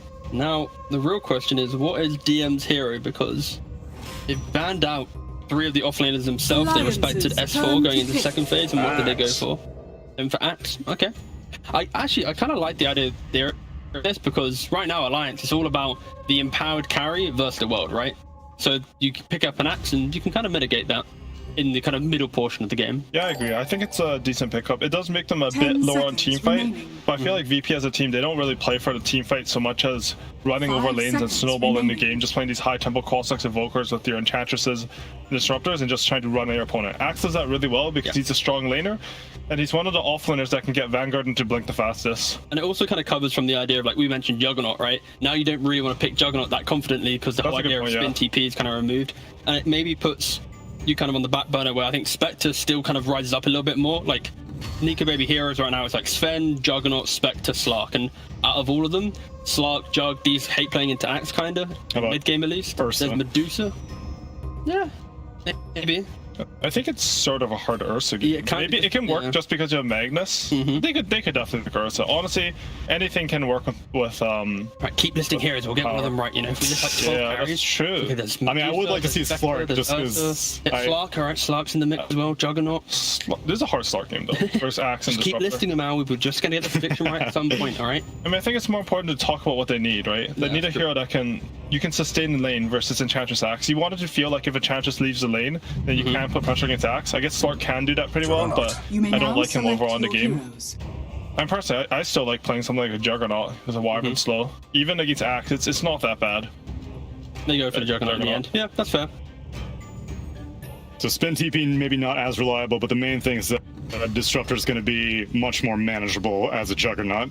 Yeah, exactly. The whole idea is if Juggernaut walks up front, he will be able to kind of deal with what they're bringing. It will enable the damage after that, but yeah, I'm just kind of worried for Alliance because their laning phase was so kind of dismantled from VP in game 1. They need to be able to just kind of shrug that off and come into game 2 with a fresh mind, because if that happens again, then it could easily be the same story of VP just running around. I do think in juxtaposition to the last game, Alliance's draft is way better. This is actually a playable draft, and it'll come down more to skill than like an out draft in this game. If we see VP run over Alliance's game, I think it'll purely be because they played better than them in lanes in the post-lane stage. And at least this time they have a mix of damage. I again feel like one of the biggest shortcomings, even if Alliance were able to make it out of the lanes, was that it was all magic or pure in that game number 1 draft. Here you got physical, you've got Mag dealing his own right-click damage, the Empower helps Jug farm faster. They also have that kind of the wave clear aspect from Alliance that they're going to be able to lean on, and I'm excited to see just kind of how they play this Celestial 4. Like they played it once at the major, it didn't really work out that well. They didn't touch on it again, so this will be kind of the development of that here and kind of how they actually want to play around it, because it is cushioned by the fact they have Magnus, they have this Juggernaut, they have a much more easier draft to get this Celestial into the game. But again, they have to really be able to kind of shrug off game 1 because VP is looking very scary.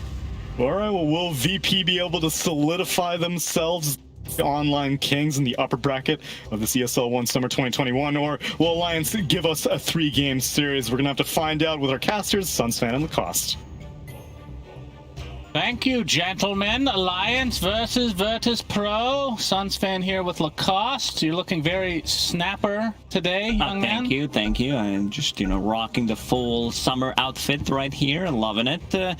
But to go back to the draft, I think Alliance has much higher chances in this one to win it. They have, all that it takes. You have tower damage, you have ways to split up the fight, you have a farming tool, you have a mixed damage, you have ways to clear the waves. So much better draft coming up in the second game. Still slightly favoring Virtus Pro. 55-45. Oh, okay. Well, in terms of draft, your 65-35 turned into a Gaben's top hat. So you don't think Gaben is going to be in the picture this time around? Is that what you're saying? No, I think this is going to be a much closer game. Alliance gets to play Dota with their heroes. Like, they're relatively strong in the laning stage. They can transition that. If Buck pops off, if he decides to go to the side lanes, gain a couple of times, you have a good scaling lineup overall. So, feels well. Okay, well, let's get into the game. As they have just spawned.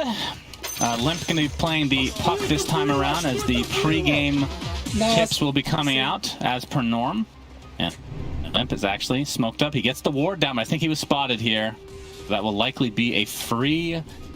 Yeah, exactly. And they're going to give it to... Actually, they'll give it to Save. Do you try to prioritize a specific hero to get this ward, or you just take it out before anybody else? Oh, which ward are we talking about? They dewarded this one, and they gave the money to Save. Instead of like a mid laner or something like that. That's interesting. Well, maybe he said, I bought the Sentry, I'm getting the gold back. Yeah, Dota sure. players, they are 30 seconds to very greedy. They've been throughout the Dota history. This is accurate as FNG. Spotting out there a bit here. But yeah, this is going to be a much better show. I can feel it deep. I mean, it's going to be better regardless because I haven't seen a show lacking like that in quite a while. So we'll see how things go. This actually shows the Arcana for the raid game. That's interesting. Begins. Okay. That's funny that works in lobbies because it definitely does not actually count towards the Arcana, but hey. Yeah, it shows when I'm obsing as well. It's like, yeah, I don't own Raid King Arcana. What's this showing to me? I'm not getting any points. It's basically free advertisement for a set that you actually can't buy, so anymore at least. As he's already actually queued up his items. You don't see this too often, but for Nightfall, we'll be going Phase Boots Radiance. And we'll see if he ends up changing anything on the way, but that has been basically the build. Sometimes we see the Midas with the armlet, but doesn't look like that's going to be the case this time around. I mean, they don't really have any like Shadow Demon types or Terrorblade types where you have to worry about your illusions going ham on your team. Radiance just seems to be the go-to for this hero right now. Yeah, I'm a big fan of Armlet into Radiance because it allows you to fight with the team early on. Yeah, your Radiance is delayed, but then again, you are able to also farm it up a bit faster in terms of like not having any items. You're just Phase Boots, maybe Phase Boots into casual gloves, but the damage, the Mortal Strike plus Armlet always feels good because you have that guaranteed Kingslayer dropping low. Wave brings him back in. Fairy Fire has to be popped. Lightning Storm comes out though. Now Hanskin has to use his Fairy Fire, but both respective members of Alliance and VP get out with their lives. But good harassment overall as we see a salve picked up now. Kingslayer will have to use it on himself. All right, talk to me about this Invoker versus Puck matchup mid. Invoker doing good. 6 CS on him, 7 right now. GPK, like, he just knows how to play Invoker. The harassment coming out from Puck is not that great, considering you have a region coming out from that floss. And he's going into Magic One this time around. Just wants to be able to get some turnaround potential. Oh, FNG getting chased down. He's going to have to cold embrace himself, but now DM with that Battle Hunger applied. Try to block. Actually didn't go for the blocks there. Wants to make sure he doesn't miss any XPs. The healing word is already taken out for Nico Baby to heal up his friend. And he'll survive here. And big important thing is Save has this big creep that he can get from the lane. I think that's the reason why they actually gave him the money, so he can buy extra sentry wards. There is 1-2 sentries, and he's also holding one right now. Okay. Well, top lane we're gonna have some action. S4 with the Thunder Strike applied. Forced out for a bit. I mean, what about this lane from Alliance's side? You have a support Lesh, which for the most part we've seen mid, we've seen some position 1, we've seen some position 3. I would say support is actually the least common variation. It is. I've seen position 4 in Southeast Asia. I've seen Puppy playing position 5 in the pubs. It has some potential. Also, it's similar to like Magnus plus Alina that was relatively popular, where you can just skewer into the stun. Maybe Lina's stun a bit easier to use. FNG already resigned to his death, so first blood the way of Virtus Pro. And they already have a decent lead right now, but you know, it's. I feel like everything we're gonna do is compared to the previous game, which I don't think we're gonna get that. So thankfully, that was a once in a blue moon type game for sure. Yeah, I don't think it should happen. Alliance, they can play great Dota. It's just they didn't have the greatest lineup in the previous game. Good start for the bottom lane. Axe 10 denies, 15 CS, Juggernaut 11. He also put an extra point in the Battle Hunger, but we know the top lane. Yeah, Skewer with the right clicks. They're actually going to get the trade first, though. Either way, it's a support for support. But VP technically coming out on the head there. I love the build on Axe this game. He goes for 1 extra point in Battle Hunger just to be able to lower the cooldown, spam it a bit more aggressively, has a magic stick and a fairy fire. But he understands if they go on me full spin, I need to be able to survive. Yeah, that is interesting. I don't see how that works out for him, but I mean, what kind of a build? We've talked about this, I don't know if it was with you, but like the offlane axe has become less common, the position 1 axe these days, which is hilarious to think about. But does it actually change his build in any way? We're going to see the enchant into the Centaur Stomp, but nope. Nico Baby with the quick fingers on his speak. It's super greedy from the offlane. If you go Blink Manta style Shard, it's doable, plus a Vanguard on top of it, of course. Takes a lot of time to build it up. Sometimes you just don't get enough, especially if they like kill you 2 or 3 times, then that build is out of the window. You need to start thinking about the BKB build. Right. I guess my main question is, for Axe's side, typically he, even as an offlane, he will go for that build if there's not enough damage on his team. Is there enough damage, theoretically, for VP? Wraith King gives you damage, Invoker, Qualifier going into Urn of Shadows one more time. Like, Invoker scales. He gets the items this time around. They have a much stronger execution combo once he gets that Aghanim Scepter. You have a Call, which is probably the best one, gives you that enough lockdown, and just a Wraith King stun is also okay. Yeah, it's funny because last game they didn't really have a ton of setup for him, but they didn't really need it. They were just snowballing in every single lane. So we'll see how that progresses for him this time around. As S4 is going to take a Wraith Fire blast to the face. He is level 5 right now, and the kinetic field did come out, but VP not able to really do much in this lane, as now S4 kind of dominating. Rotation bottom. Yeah, bottom lane we have the illusory orb coming out. Looks like it'll connect for now, as a spin comes out as well on top of the coil, and this looks to be the death.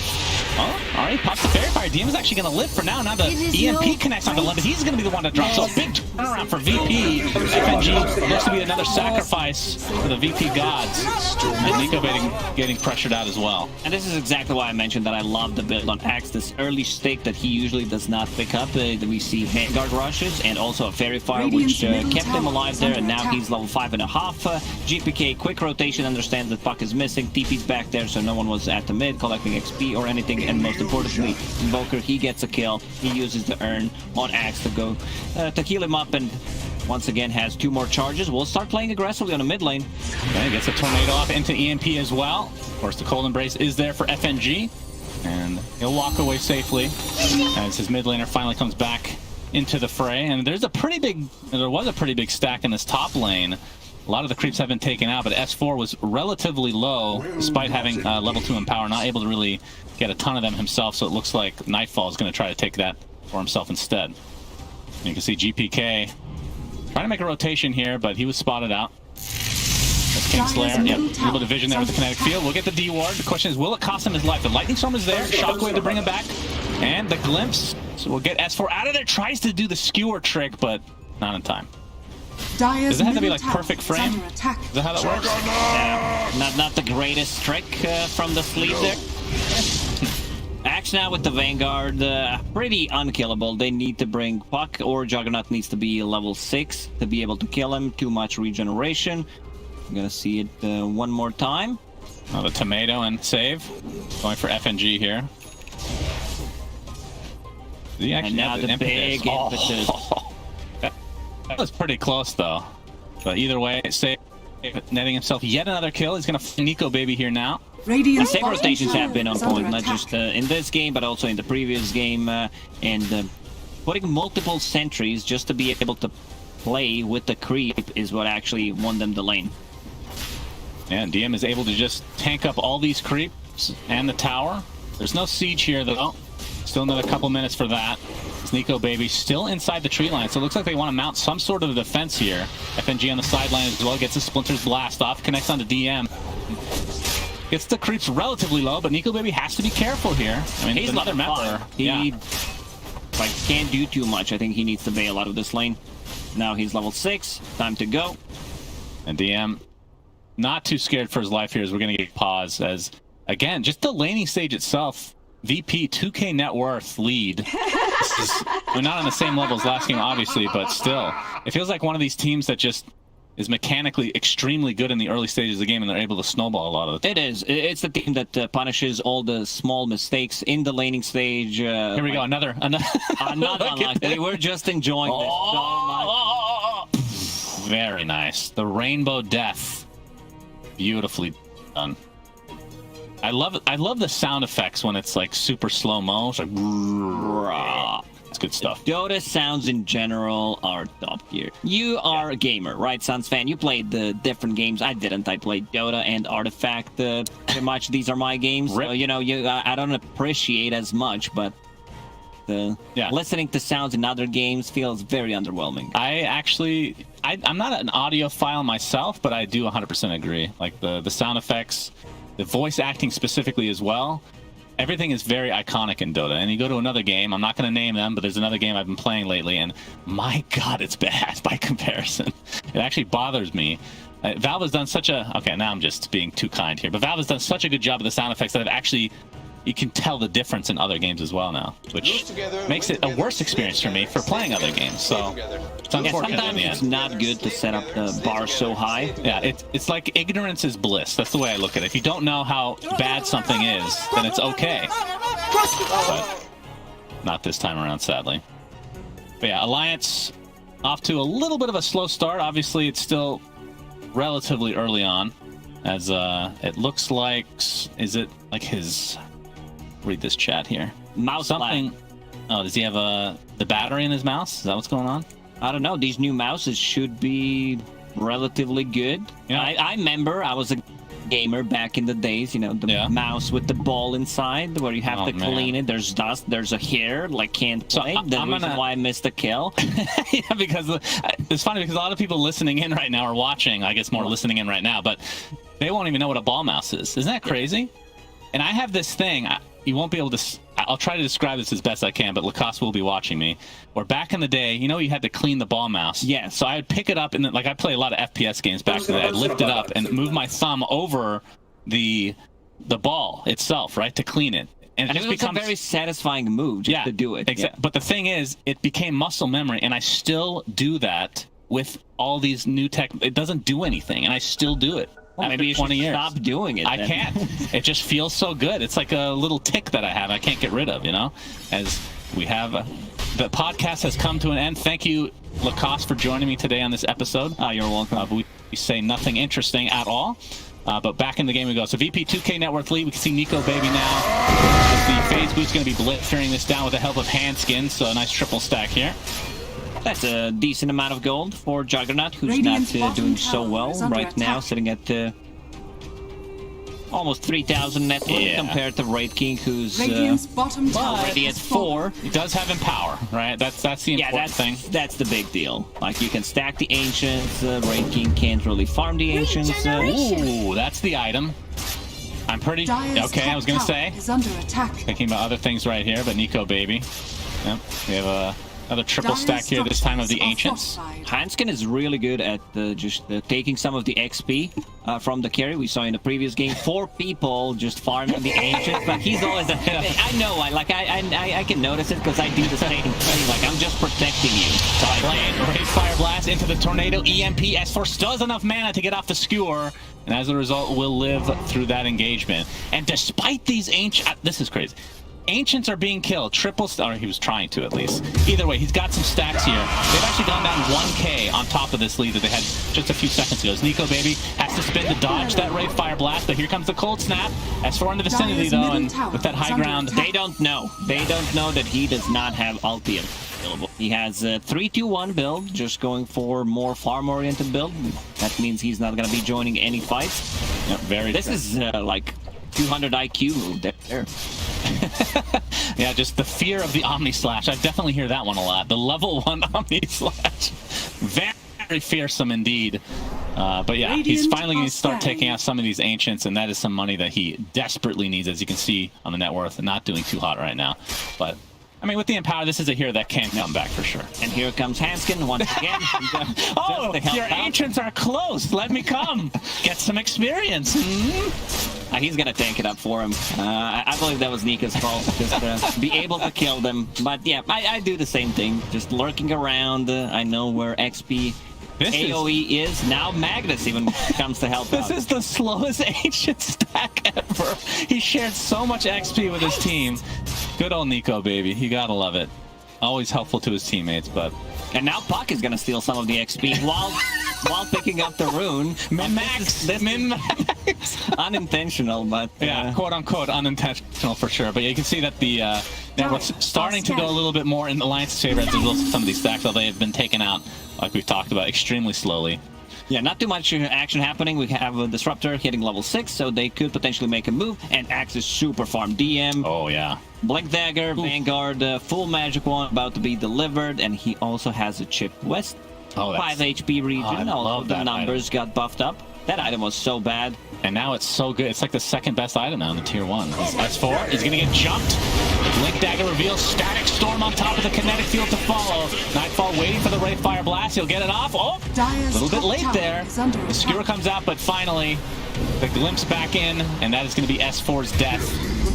Looks like GPK will get credit for that one. Meanwhile, in the bot lane, we're seeing FNG getting gone on. Looks like he'll live, though, as Limp forces everybody out. But they get saved. On the bottom lane, another Blink call. This time onto the support, Hanskin Leshrak. You see Juggernaut has maneuvered himself to the enemy jungle at this point. This looks like Hanskin's death at the very least with that Spirit Vessel applied as well. And now they can deal some damage to the mid tower. Potentially there is no catapult. Tower damage a bit lacking for Virtus Pro until Wraith King shows up. Couple of right clicks, maybe some Skelly Bros. Yeah, I mean, speaking of Nightfall, he does have the Sacred Relic, so just a recipe away from finishing the Radiance here. Just a little bit slow on that Tornado, but Nico Baby able to maneuver himself to the top lane in the meantime. But I'm assuming once this Radiance comes online, that's kind of go time for VP. Wraith King is such a... like, you have this double life, you're very tanky, you want a team fight, your Invoker's really strong, your Axe is ridiculously strong right now. Timing that you're looking for is level 12 plus Radiance and Wraith King, but if you are a God Gamer, you get the Radiance before level 12. It's also good. Like, sometimes being too good at the video game is not a good thing. That is a good point. I mean, they did change this not too long ago. Some micro buffs, I guess you could say, to the Wraith King ultimate. It's not as long as it used to be. I mean, I think it was 360 seconds at one point. I'm pretty sure, right? It was the longest cooldown in the entire game. Now only 200 seconds. Nightfall might be getting gone on here. Of course, doesn't have his rage. You're going to see the RP come out from S4. So only be the first life as Nightfall just continuing to right-click now as he's going to reinforcement line away. Yeah, not even. You see the call now. They're going to be able to bring down FNG with the chop. S4 still in the trees, and they spot him. They just walk right in. That's going to be another freebie from VP. I got to be honest, Suns fan, I don't know what the plan was. I thought there's going to be some kind of a backup. They definitely needed Puck to deal some damage with the Vanning Rift Orb or just Witchblade. Yeah. I was a bit too ambitious for the amount of the damage that these two heroes do. Yeah, and with that fight, that gives the Radiance to Nightfall. It's on the way right now. And like you said, only level 11, so we'll see how much they prioritize that level 2 version of Reincarnation. Let's see. I think they get the level 2 and then they decide to take a fight. Limp, this would be a huge kill. Tornado into the Static Storm, but the curse from FNG holds them at bay for now. Infamous continuing to do a lot of damage. The Cold Snap to follow. Limp's in a lot of trouble. He gets the coil off though. Back into the Glimpse with the Spirit Vessel applied. Cold Embrace is not enough to keep him alive, but it might be a trade for GPK. This will be good for Alliance overall, but they're going to lose 2 now, and FNG looks to be next. At the very least, Alliance does get the mid laner, but it is going to cost them 3. It was a good curse to try to split up the fight. The Static Storm plus damage coming up from Invoker. He uses a Cold Snap, Spirit Vessel. Glimpse is maxed out there, so they have vision. They glimpse back the Puck. Still, like, good kill. We see that the gold difference is still at 2,000. Back row, good curse. Like, even Enchantress in the end manages to get some extra damage done on the Invoker, and we see the instant glimpse. Yeah, and even though Alliance loses 3 members here, just the fact that that curse held them down for so long means that they could at least get the Invoker. Which, when you're down, you know, you'll take what you can get. But the problem is, Nightfall is a beast. The Radiance, obviously, now has the level 12, so level 2 ult available. He has yet to even reincarnate to begin with, right? They can't even kill him once, so far this game at least. We have yet to see an Omni Slash either. I mean, in terms of Alliance's team fight, they just kind of scattering across the map for the most part.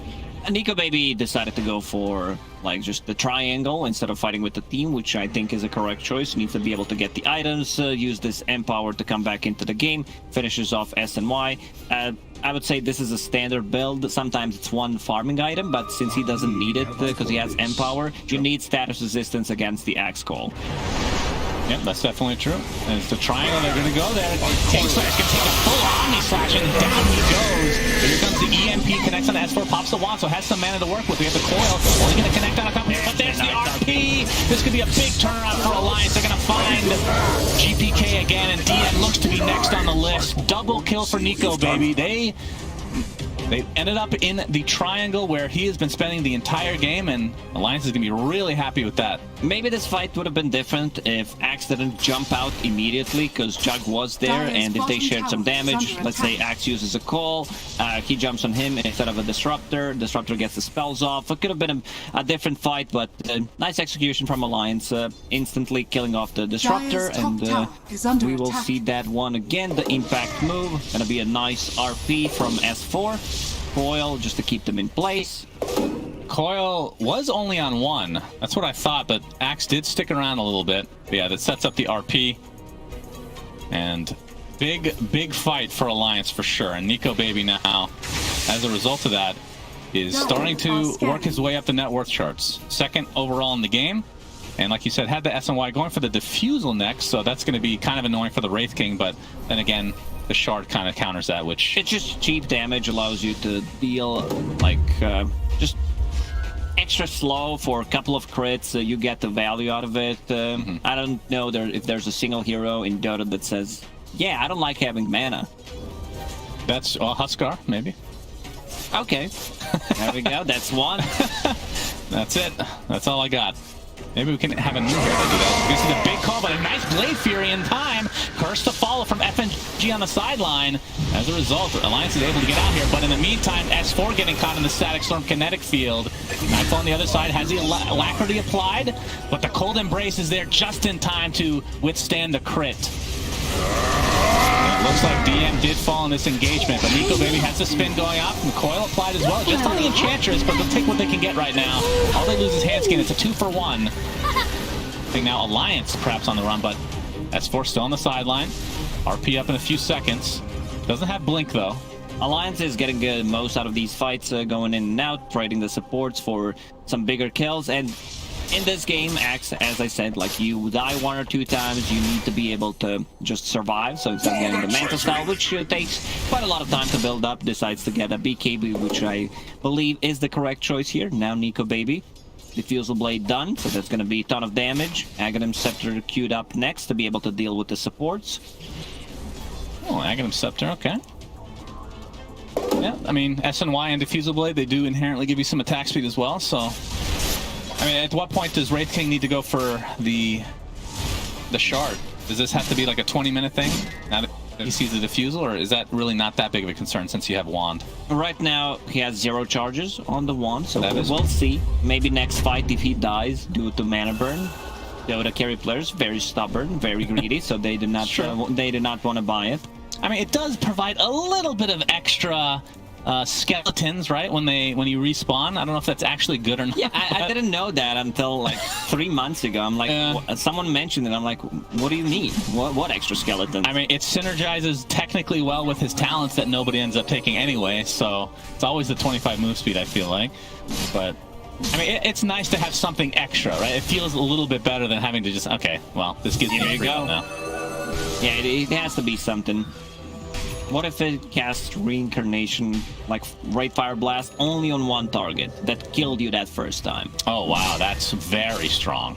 I mean, it's stronger than the 3 skeletons. Yeah, of course. The skeleton thing is just to make it sound a little bit better, but we know it's not good. Although, I mean, if you don't have a lineup that can kill skeletons, I guess it can be annoying. And watch, we're going to curse ourselves here, and it's going to end up being very impactful this game somehow. Yeah, he's going to cancel a Blink Dagger, 2 Blink Daggers with the Skellies. The boys, as they call them. Yeah, Nightfall. I miss the boys, the real boys. You know, what was the original show? Name? No, not the TV show. Oh, the RP! Nothing. Oh, so close, though. So close. Continue. What are they What called? the boys? Prowlers or something. Oh, the Prowler? Prowlers, yeah. Yeah, I love those. Man, they were called the boys. Oh, I didn't know that. Today I learned as save. You can see TPing out. And, oh man, that was probably like 0.2 seconds off. Very, very close. And FNG pretty happy about that. Tower is under attack. All right, GPK. I mean, we talked about this build last game. It's pretty much tried and true. And it's going for the Aghanim Scepter, so the Cataclysm will be available relatively shortly. And it's good setup with the Kinetic Field as well. Kinetic Field, Great Fire Blast, and most importantly, Access Call. I don't think Virtus.pro should take the fights until the next set of items where they get Aghanim Scepter, BKB on Axe. Did VP receive so far from killing Nico Baby's wards? Take a guess. Nico Baby's wards? I think that's what it said. 175. Sorry, his healing ward. Oh, DM's gonna jump in with the Berserker's Call 400. Okay, I'm gonna go 550. As Nightfall gets the Wraithfire Blast with a glimpse back into the Kinetic Field Static Storm, but there's the curse on top of the Cold Embrace. I think Nico Baby is perfectly fine now. Gets off the Omni Slash as well. It's gonna be tanked up a bit by those skeletons, and we hear DM chop down FNG in the meantime. Nightfall with that BKB being shown.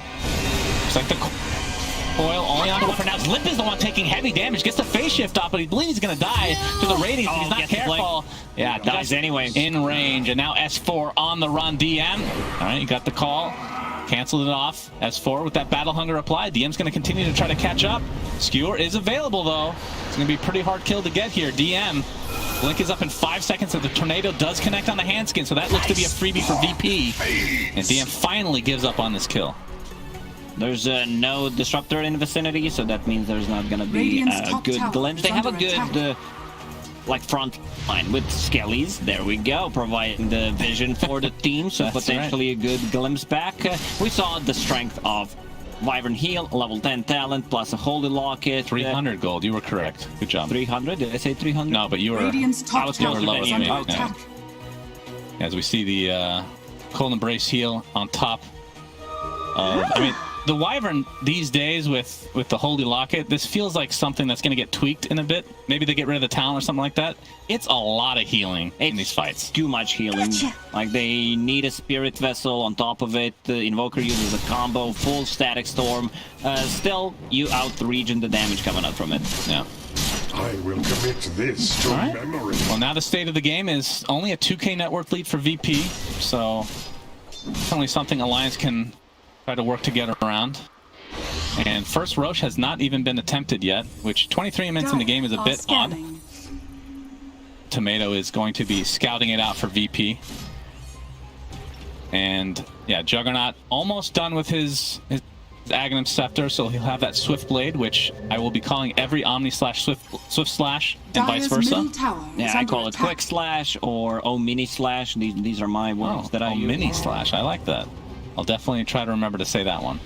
You gotta give me credit, though. No, okay, I'll give you the credit during the call out as well. Oh, Kingslayer, you see the blink into the skewer, and that's going to be a freebie for Alliance this time. Does have buyback available, and I mean the Roche isn't not like they have a super fast Roche, although Puck does have Desto now, so that's some cheap damage. Also having Empower on him, and now they smoke. Buyback coming out from Kingslayer. They want to take this fight. Yeah, absolutely. Nightfall just going to run right in. Of course, has those 2 lives to work with. Gets the Wraithfire Blast to start things off. But in the enemy jungle, Alliance goes as well. And with that buyback, we'll see if they can have a big impact on this Disruptor. Nightfall inside the pit. They can see that Roche has not even been attempted here right now. They're going to feel pretty safe. They do get the glimpse off, though, into the kinetic field. DM gets the Berserker's call off as well. He's getting healed, but the impetus goes right through, and then Handskin just getting right-clicked by Nightfall. In the meantime, they do take out the Disruptor, and that is a dieback on Kingslayer. Nico Baby, though, he has to be careful. He's already used his spin. DM gets the blink call into the Cataclysm, and the right clicks to follow Nightfall, but a big curse. But there's the BKB from Nightfall. He doesn't have to worry about it now. Still getting healed, though, in the meantime. But these right clicks are going to be way too much. Oh, he gets off the Omni Slash. Juggernaut! A little bit longer, and the Culling Blade was a little bit late. Wasn't able to finish him off, and Nico Baby will live and actually gets the healing ward down. Still 3v4, and they know that Disruptor's dead for another 40 seconds. Yeah, that's a still good trade for Virtus Pro. Nightfall runs in, provides them with the vision to be able to use the glimpse. They are able to just burst him down before he can get any of the spells off. And the Great King pops the BKB, so he's not affected by the curse. Goes in. They almost managed to bring him down. Needed a bit more extra damage. As you mentioned, the Calling Blade came in a bit too early. Wyvern, dude, Wyvern heal is insane in these fights. Yes. If he didn't have that talent, 100% Jug dies there. 100%. It was super, super close. The Greaves pop down. Alliance, looks like they want to fight. We have 0 buybacks on the table for each respective team. Something we don't usually see 25 minutes in. Everyone's just investing the gold in item. Yep, very true.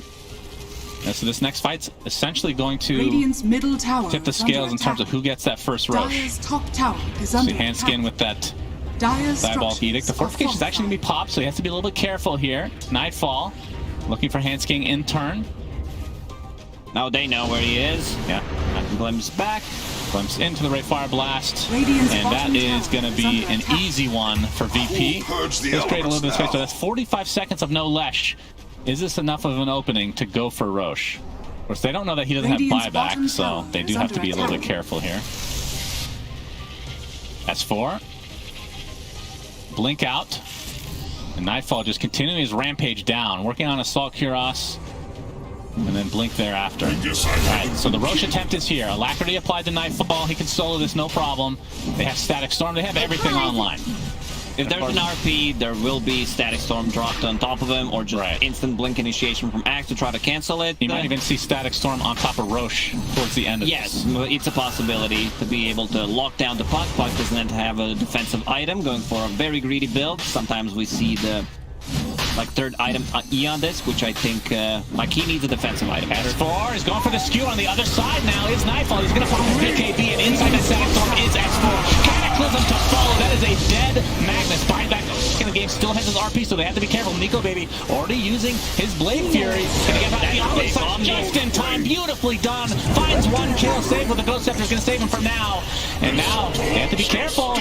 Wraith King, that's his first life. He's going to be surrounded now with 5 members of Alliance still alive after the buybacks come through. There's the RP, only onto 1, but will it be enough to actually take him out? Looks like with that Swift Wrap, the answer to that is yes. No buyback available onto the Wraith King. And now Invoker getting pounded down by Lich. In the meantime, Nico Baby taking a lot of damage from the Infinite, but a nice curse saving him, and they'll be able to turn this around with another full team wipe. Cost them some buybacks, but this is a Roche for Alliance. Yeah, that was a huge Omni Slash on Axe. Enchantress uses a Ghost Scepter just to be able to survive, and stacks it fully. No Berserker Call whatsoever, so that means no extra armor. And it was a good skewer, a good play from Alliance, understanding that even if they lose a hero or two, they're still going to be able to buy back. So S4 goes in, relatively tanky. Cataclysm takes out FNG, so they need to buy back on multiple heroes to win this fight. Some extra gold coming out from the healing ward once again, but big W for Alliance. Yeah, the fact that Static Storm and Nightfall's BKB went off at the same time, a little bit unfortunate for VP. I think it's slight miscommunication, but that's just in the heat of the moment type thing. And S4 obviously having buyback is not something you always take into account, but ends up getting the RP in the end that he needed. And now we're going to see some defensive items on Alliance to be able to survive through the initial burst damage and the call combo from the Cataclysm. So, Eon Disc queued up by Puck. I believe Magnus is also going for one. Will be disassembling the Arcane Boot, so he's getting very close. Winter Wyvern has one. Leshrac having one. What is this game, Suns fan? 4 Eon Disc queued up at the same time. Yeah, not a big fan of this item, if I'm being perfectly honest. I mean, this might be the literal only item I would actually be okay being deleted from the game. I don't know how you feel about it, but not a big fan myself. Is S4 gonna jump in? I was fine with it because I was abusing the item. It wasn't so popular, but now that everyone knows about it, secret is out. Oh, what you're saying is you're a hipster. In other words, Nightfall is going to be taken out. That's his first life. They still have the skewer available to bring him down to the high, to the low down. But there's a Static Storm on the 2 heroes with the curse to fall. The Eon Disc grows, and Save continuing to pound away with that impetus in the meantime. But there's a big skewer on to 3. Double kill for Nico Baby. Huge combo for another Swift side Omni Slash, whatever the hell you want to call it. Another kill for Alliance. It's a huge win for Alliance. They're gonna go for the possible high ground. Oh, Kingslayer living for now. Limp will lead him up. Witchblade for the win. Yeah, they're gonna go for the high ground. It feels like they just don't have enough right now. They're not being able to go through the damage. Like they can't burst down the Juggernaut. That's one big issue. He's super tanky, sitting at 34 armor. Has Aegis on top of it, and good execution there. RP from Magnus, skewer back into full Omni Slash. You never know if it's Omni Slash or the Quick Slash. I really never know. That's true. You don't know until it's over. Yeah, you pretty much pray like, oh god, I hope you misclicked and went for the mini one. Yeah. This is going to be a full set of racks on the bottom lane. 4 heroes alive for VP. The question is, can they hold another racks while Wraith King still waits to come back the old-fashioned way? 15 seconds ago, they're actually going to smoke, so it looks like they want to try to defend this. It might be too late. Tornado coming in, Nico baby, and the plane is a little bit safe now. They're going to get that full racks. And here's Cataclysm on top of the Static Storm, but the end is points again on top of the heels, and Nico baby going absolute ham onto that Enchanter. The DM looks to be next on his list, and this will be a second kill in all likelihood, but Nightfall has come to play as well. Still has that ultimate available, so the second life still up and running. The Axe has to go heal though. Nightfall to pop the BKB and run. That's a Swift Flash. Yeah, a little bit miscommunication there, but still Alliance with the Aegis. Not too worried about the state of things right now with a 14k net worth lead and 2 full racks. Since they've taken the tier 2 tower on the top lane with less rack, now they can go and try to possibly end the game. The amount of healing that they do with the healing ward, with the Interbyburn, it's a 15-second cooldown. What is he bringing? He's bringing something shard. Okay, so it's going to be even more healing, reduces the cooldown by 5 seconds. And the tier 3 tower now being pounded on. See the tornado. A little minus armor there. Alright, get the Yules to start things out on the Axe. Potential initiation, but the Splitter's going to connect into, I'm going to assume that it's a Swift Slash, but we'll see. And he still has Omni Slash. Alright, thank you very much. As the buyback now into the Axe. Nico baby. Full HP. Heal, nothing wrong there. The heal is actually absurd. Now that is a true Omni Slash, and that is a dieback for DM. And this looks to be going to game number 3.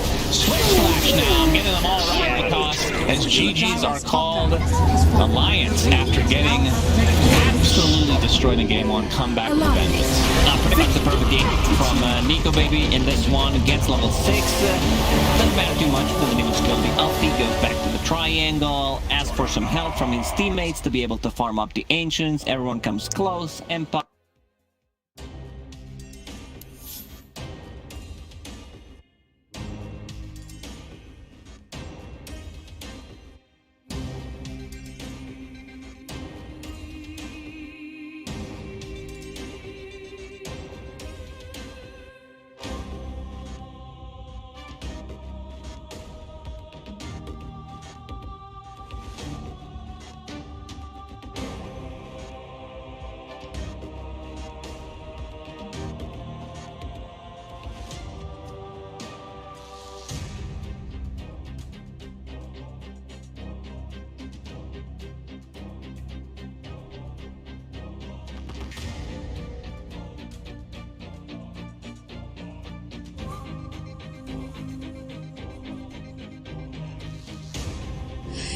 싶었어 어쩌면 우린 다르지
Yes. Wow. Thrilling stuff. I'm getting a lot more exposure to that than I ever wanted to as a North American, but that's just the product of being a world traveler. What a privilege it is to also see Dota on location and see a draft happening before our very eyes. Oh my gosh, it's a first phase Hoodwink. First pick Hoodwink, ban out the Ancient Apparition, Enchantress, VP, ban out the DK and the Viper. They left Timbersaw. DM. Is this a run back of the first draft? That draft was really good for Alliance. They should do it again. Okay, Curtis, we've gotten a lot of exposure to you, so we know when you're being sarcastic. Do you think the public knows when you're being sarcastic? Well, they should if they watch the first game. It's not a good draft for Alliance. Oh no, but we're now in Game 3. Alliance have bounced back in Game 2. We need new energy, okay? This is Game 3. They banned out the Enchantress, and that was also the other first phase pick for VP, so this time they will go with the Wyvern. Also, I like the fact in the previous game we mentioned the idea of maybe not wanting to go Juggernaut against Axe, because of course Axe being able to deal with Juggernaut, you just call him during the spin. But then in all those fights, FNG was hitting those cold embraces on a spinning Juggernaut. So not only was he, protected from physical damage, he was then protected from magical damage. So it was kind of like an ultra cold embrace. I don't think Axe has really countered Juggernaut since people were going to Blade Mail builds in Axe. It's not as good an item, especially on these low ping games. Like they're not on land, but it's close to it. And Juggernaut he has really good stacking. The items you build are different. Like when Juggernaut used to go like Battle Fury, Manta style, I don't know what he went before, Scotty. And you could just Blade Mail call him. You'll do a lot of damage. But if you go to like these SNY Diffusal types items and you have some heals behind you, Axe does not counter that hero. Yeah. The real question for Alliance right now in this final pick, last time they picked Leshrac here, I feel like they might not go for that route just because, of course, they got completely slaughtered with this style of draft, and maybe they're going to change up this next pick. They go for the Tidehunter. Okay. So people might question the big frontlining strength here into Timbersaw, but at least Tidehunter, one of the few strength off lanes, because of Kraken, you can purge off of like the Whirling Deaths, and you can kind of somewhat still stand up in front and muscle up into a Timbersaw. You can really see their adaptation from game 1 here, where they did not like how Virtus Pro could just run over them through teamfights and stuff. Tidehunter is a bit of I like to call him a patience hero. There's like two ways to play Tidehunter, right? Either you blink Ravage and you try to burst. We saw that a lot in the... Who beat Quincy Crew? Whoever. T1. Yeah, T1. No, sorry. It was when Tundra lost with Medusa against Gambit, I think. Oh, you mean earlier? Yeah, yesterday. Yeah. Oh, sorry, I was thinking of the wrong game. Oh, okay. They would blink Ravage to Medusa and they would just kill him. Like that's the one way to play Tidehunter. He's like a burst stunner, just controls everything. You can't get saved. And otherwise, you just be really patient. You wait out like BKBs and spells, and you get a late Ravage. One thing about Timbersaw vs Tidehunter is it makes it hard to play that second style. But Tidehunter can still always burst or carry, despite having Timbersaw and Wyvern, because Timbersaw doesn't prevent that first style. So a little bit of duality to the Tidehunter hero. Yeah, the patience thing that you're talking about, I think maybe it's more similar to the T1 versus Viking GG series, where it was a Tide versus a Pango. And Tide just had to sit and wait until Pango finally came out of Rolling Thunder. It was like, okay, now it's Ravage time. He hit some sick Ravages that game, right at the end of Rolling Thunder. Exactly, too, right? Yeah, Ravage is a weird spell because on its own, it's like if you're using it casually, it's just an Impale, right? It's not like a better spell. But if you can wait for it or use it as like sort of an instant stun, it becomes just, the ultimate that it should be. They ban out the Ursa, doing some more protection for this offlane Tidehunter. Yeah, kind of come to a standard point now in drafting. It's like you pick up your core and then you get to see exactly what the bans are. If you ever really want to kind of learn Dota 2, just look at the team that has first pick, see what core they pick on the second slot, and then the bans that come in. Often, at least 2 or 3 of them will be, the kind of the laning counters to the hero at least. VP, they ban out the Puck. I think this, of course, is just... I think when you have a Tide and Puck in the same lineup, you answer all the questions where you can defend one wave or one lane, with the Tidehunter, and then the Puck can go play elsewhere on the map, pushing in, shoving in waves. So you're always going to have like this numbers advantage because of like how like the laning disparity. And then when you take the big team fight, Puck just rotates in, and you always have the team fight. So I like the fact that they respect ban this Puck. Yeah, and I like that you're mentioning how VP right now they're banning sort of for Alliance's team fight. Yep. I think we've seen throughout the series, even the history of these teams, VP as a team they are better in lanes than Alliance, just straight up right now. So, but where Alliance has beaten them, as in the last game, is when they can force it into these team engagements. Right now, I feel like Alliance are trying to ban out heroes that snowball off the lanes. They banned the Enchantress, your Ursa, your Monkey King. Yeah, exactly. And VP on the other hand, they're trying to ban out some team fight. And you can see sort of the different styles clashing here. VP really want to snowball, take over the map, and sort of force a close end. And Alliance want to sort of play more farm heavy with more team fight, I think. And I think that's kind of how you can show Alliance as adjusting from game to game here, because the way in which VP won game 1, Alliance, they kind of tweaked a little bit for game 2, and like they did lose the laning phase, but their ability to kind of cut out the fight and eventually then convert it to win was why Alliance was able to take game 2, specifically with the Magnus. I think for sure it's even more apparent now in game 3, like we just mentioned with these bans and just kind of picks alone. Yeah, I think Alliance, they have S4. I think S4 was the first Dota player that was really good at communication and team fights. I think that's sort of what he was known for in the TI3 era. I think you could even see it, like it extends to today. You can look at the last Roshan fight during game 2, where he skewers a Wraith King out of the Roshan pit. He seemingly dies for free. But his comms are good because DM jumps in and he sort of gets isolated by Alliance, and they end up winning that fight with S4's buyback. They also had really good vision in that fight as well. Like FNG had like double observer ward on the high ground. They scouted out all that, but you know, anyway, back to this draft here. VP, they go for the Luna. It has kind of been popularized as the anti-tanky boy off lanes. Luna just gets to play a pretty chilled time. You spam Lucent Beam, you push out the wave, and then you just kind of group up with your team quite quickly and, you know, take over the game. Yeah, Nightfall was when I checked him out at the Animajor before he played their very few matches they played there. He was 5-0 on Pubs on Luna. I think it suits him as a player very well. When I think of Nightfall, I think of a player who's incredibly good in lane, and he's really good at making rotations off his lane strength. Luna's the type of hero where you want to snowball the map. She's not actually a good 1v5 carry if you compare head-to-head versus pretty much any carry in the game. But she does farm really fast, and she has the potential to end the game. Yeah, it's also one of those things where if Alliance only has one source of frontline, and you walk up into the high ground and you're running into this Eclipse, you're instantly like half HP, you don't feel too strong, so that's why you are kind of pushed to a side.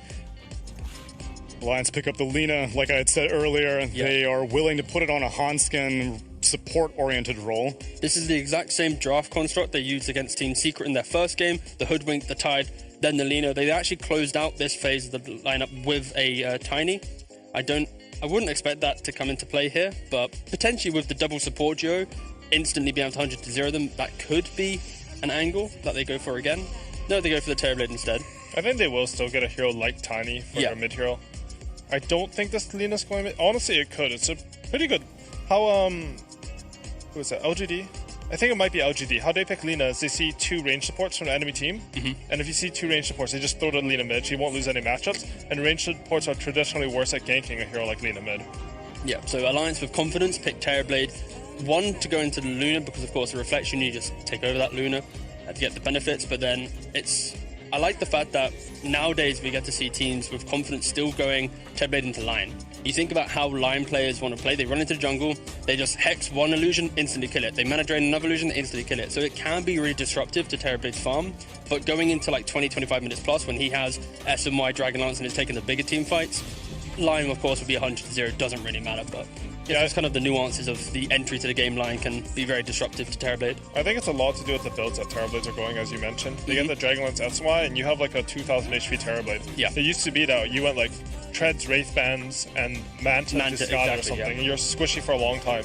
Also, the meta sort of changed where even though Lion is good at dealing with Terrorblade's map pressure, I think supports are a lot more grouped up than they used to be. So you won't see like a Lion sort of split pushing the side lane, dealing with that split push, because, I mean, you'll just group up your heroes and go kill them. And it gives Alliance this kind of insurance policy where if they are to lose the phase, if they fortify the Tricamp area like they did in the previous game, just Tide Hunter standing up front, the Terrorblade behind, like, it's going to be hard for VP to really get onto Terrorblade at 100-0 him. And then they round out their draft with this next Assassin. Hopefully.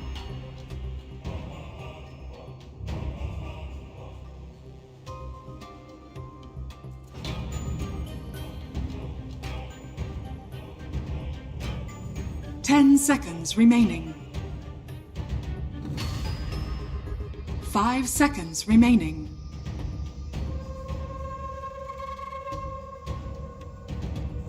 Alliance's turn to pick. Virtus Pro's turn to pick. It's time for the final set in this volleyball match, which still bothers me. It's played with a football. And actually, oh man, what's the state of the Sweden game right now? Spoilers. No, they care about this Swedish showdown happening right here.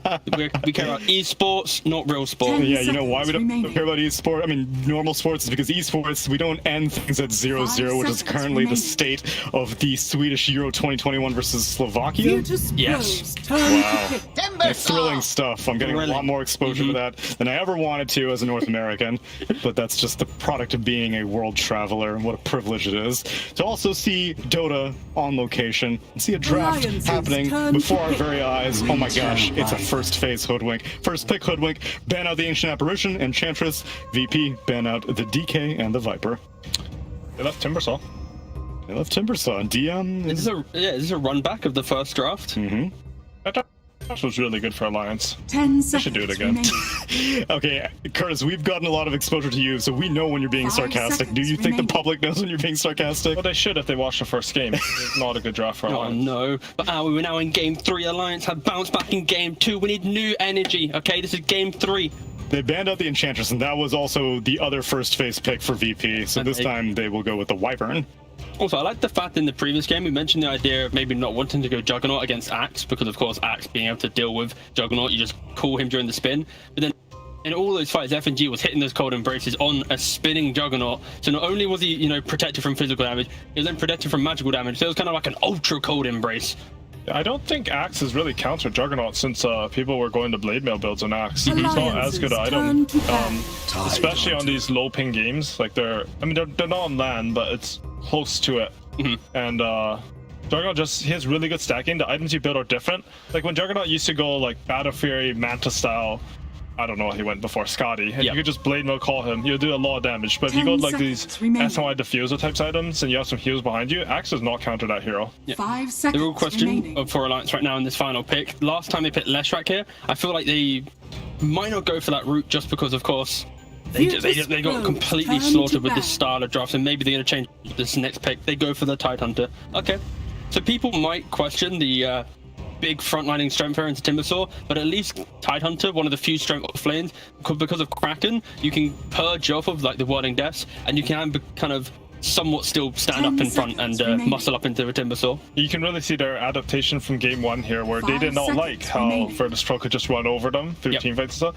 Tidehunter is a bit of a, I like to call him a patience hero. There's like 2 ways to play Tidehunter, right? Either you blink Ravage, you try to burst. We saw that a lot in the, who beat Quincy Crew? Whoever. T1. No, sorry. It was when Tundra lost with Medusa against Gambit, I think. Oh, you mean earlier? Yeah, yesterday. Yeah. Oh, sorry, I was thinking of the wrong game. They would like blink Ravage Medusa and they just kill him.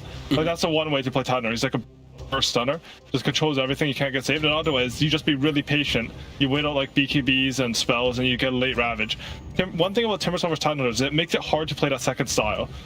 But Tidehunter can still always burst or carry, despite having Timbersaw and Wyvern, because Timbersaw doesn't prevent that first style. So a little bit of duality to the Tidehunter hero. Yeah, the patience thing that you're talking about, I think maybe it's more similar to the T1 versus Viking GG series, where it was a Tide versus a Pango, and Tide just had to sit and wait until Pango finally came out of Rolling Thunder. It was like, okay, now it's Ravage time. He hit some sick Ravages that game right at the end of Rolling Thunder. Exactly, too, right? Yeah, Ravage is a weird spell because on its own, it's like if you're using it casually, it's just an impale, right? It's not like a better spell. But if you can wait for it or use it as like sort of an instant stun, it becomes just, I mean, the ultimate that it should be. They ban out the Ursa, doing some more protection for this offlane Tidehunter. Yeah, kind of come to a standard point now in drafting. You pick up your core and then you get to see exactly what the bans are. If you ever really want to kind of learn Dota 2, just look at the team that has first pick, see what core they pick on the second slot, and then the bans that come in. Often, at least 2 or 3 of them will be, you know, the kind of the laning counters to the hero at least. Virtus Pro's turn VP, they ban out the Puck. I think this, of course, is just, I think, when you have a Tide and Puck in the same lineup, you answer all the questions where you can defend one wave or one lane, with the Tidehunter, and then the Puck can go play elsewhere on the map, pushing in, shoving in waves. So you're always going to have like this numbers advantage because of like how like the laning disparity. And then when you take the big team fight, Puck just rotates in, and you always have the team fight. So I like the fact that they respect ban this Puck. Yeah, and I like that you're mentioning how VP right now they're banning sort of for Alliance's team fight. Yep. I think we've seen throughout the series, even the history of these teams, VP as a team or a team, they are better in lanes than Alliance, just straight up right now. So, but where Alliance has beaten them, as in the last game, is when they can force it into these team engagements. Right now, I feel like Alliance are trying to ban out heroes that snowball off the lanes. They banned the Enchantress, your Ursa, your Monkey King. Exactly. And VP, on the other hand, they're trying to ban out some team fight. And you can see sort of the different styles clashing here. VP really wants snowball take over the map and sort of force a close end. And Alliance want to sort of play more farm heavy with more team fight, I think. And I think that's kind of how you can show Alliance as adjusting from game to game here, because the way in which VP won game 1, Alliance, they kind of tweaked a little bit for game 2, and like they did lose the laning phase, but their ability to kind of cut out the fight and eventually then convert it to win was why Alliance was able to take game 2, specifically with the Magnus. I think for sure it's even more apparent now in game 3, like we just mentioned, with these bans and just kind of picks alone. Yeah, I think Alliance, they have S4. I think S4 was the first Dota player that was really good at communication and team fights. I think that's sort of what he's known for in the TI3 era. I think you could even see it, like it extends to today. You can look at the last Roshan fight during game 2, where he skewers a Wraith King out of the Roshan pit. He seemingly dies for free.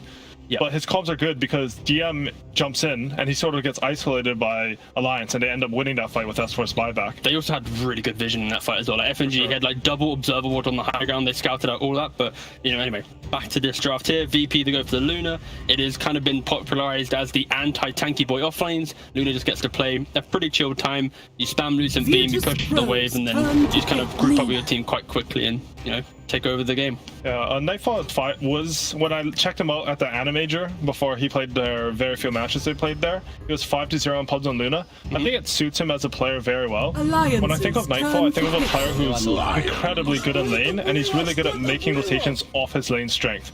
Luna's the type of hero where you want to snowball the map. She's not actually a good 1v5 carry if you compare her head-to-head versus pretty much any carry in the game, but she does farm really fast, and she has the potential to end the game. Yeah, it's also one of those things where if Alliance only has one source of frontline, and you walk up into the high ground and you're running into this Eclipse, you're instantly like half HP, you don't feel too strong, so that's why you are kind of pushed to a side.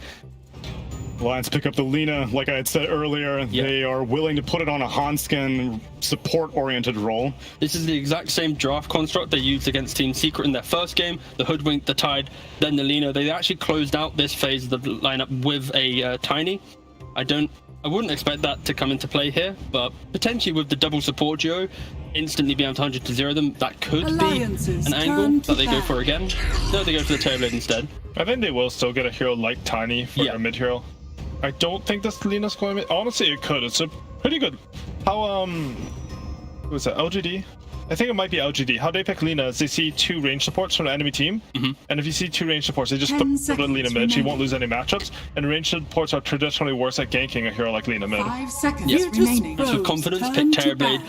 1 to go into the Luna, because of course the reflection, you just take over that Luna to get the benefits, but then I like the fact that nowadays we get to see teams with confidence still going Terrorblade into line. You think about how line players want to play. They run into the jungle, they just hex one illusion, instantly kill it. They mana drain another illusion, instantly kill it. So it can be really disruptive to Terrorblade's farm, but going into like 20-25 minutes plus, when he has SMY Dragonlance and is taking the bigger team fights, line of course will be 100-0, doesn't really matter, but yeah, it's kind of the nuances of the entry to the game line can be very disruptive to Terrorblade. I think it's a lot to do with the builds that Terrorblades are going, as you mentioned. They get the Dragonlance SMY, and you have like a 2000 HP Terrorblade. Yeah. It used to be that you went like Treads, Wraith Bands, and Manta to Scott or something, and you're squishy for a long time.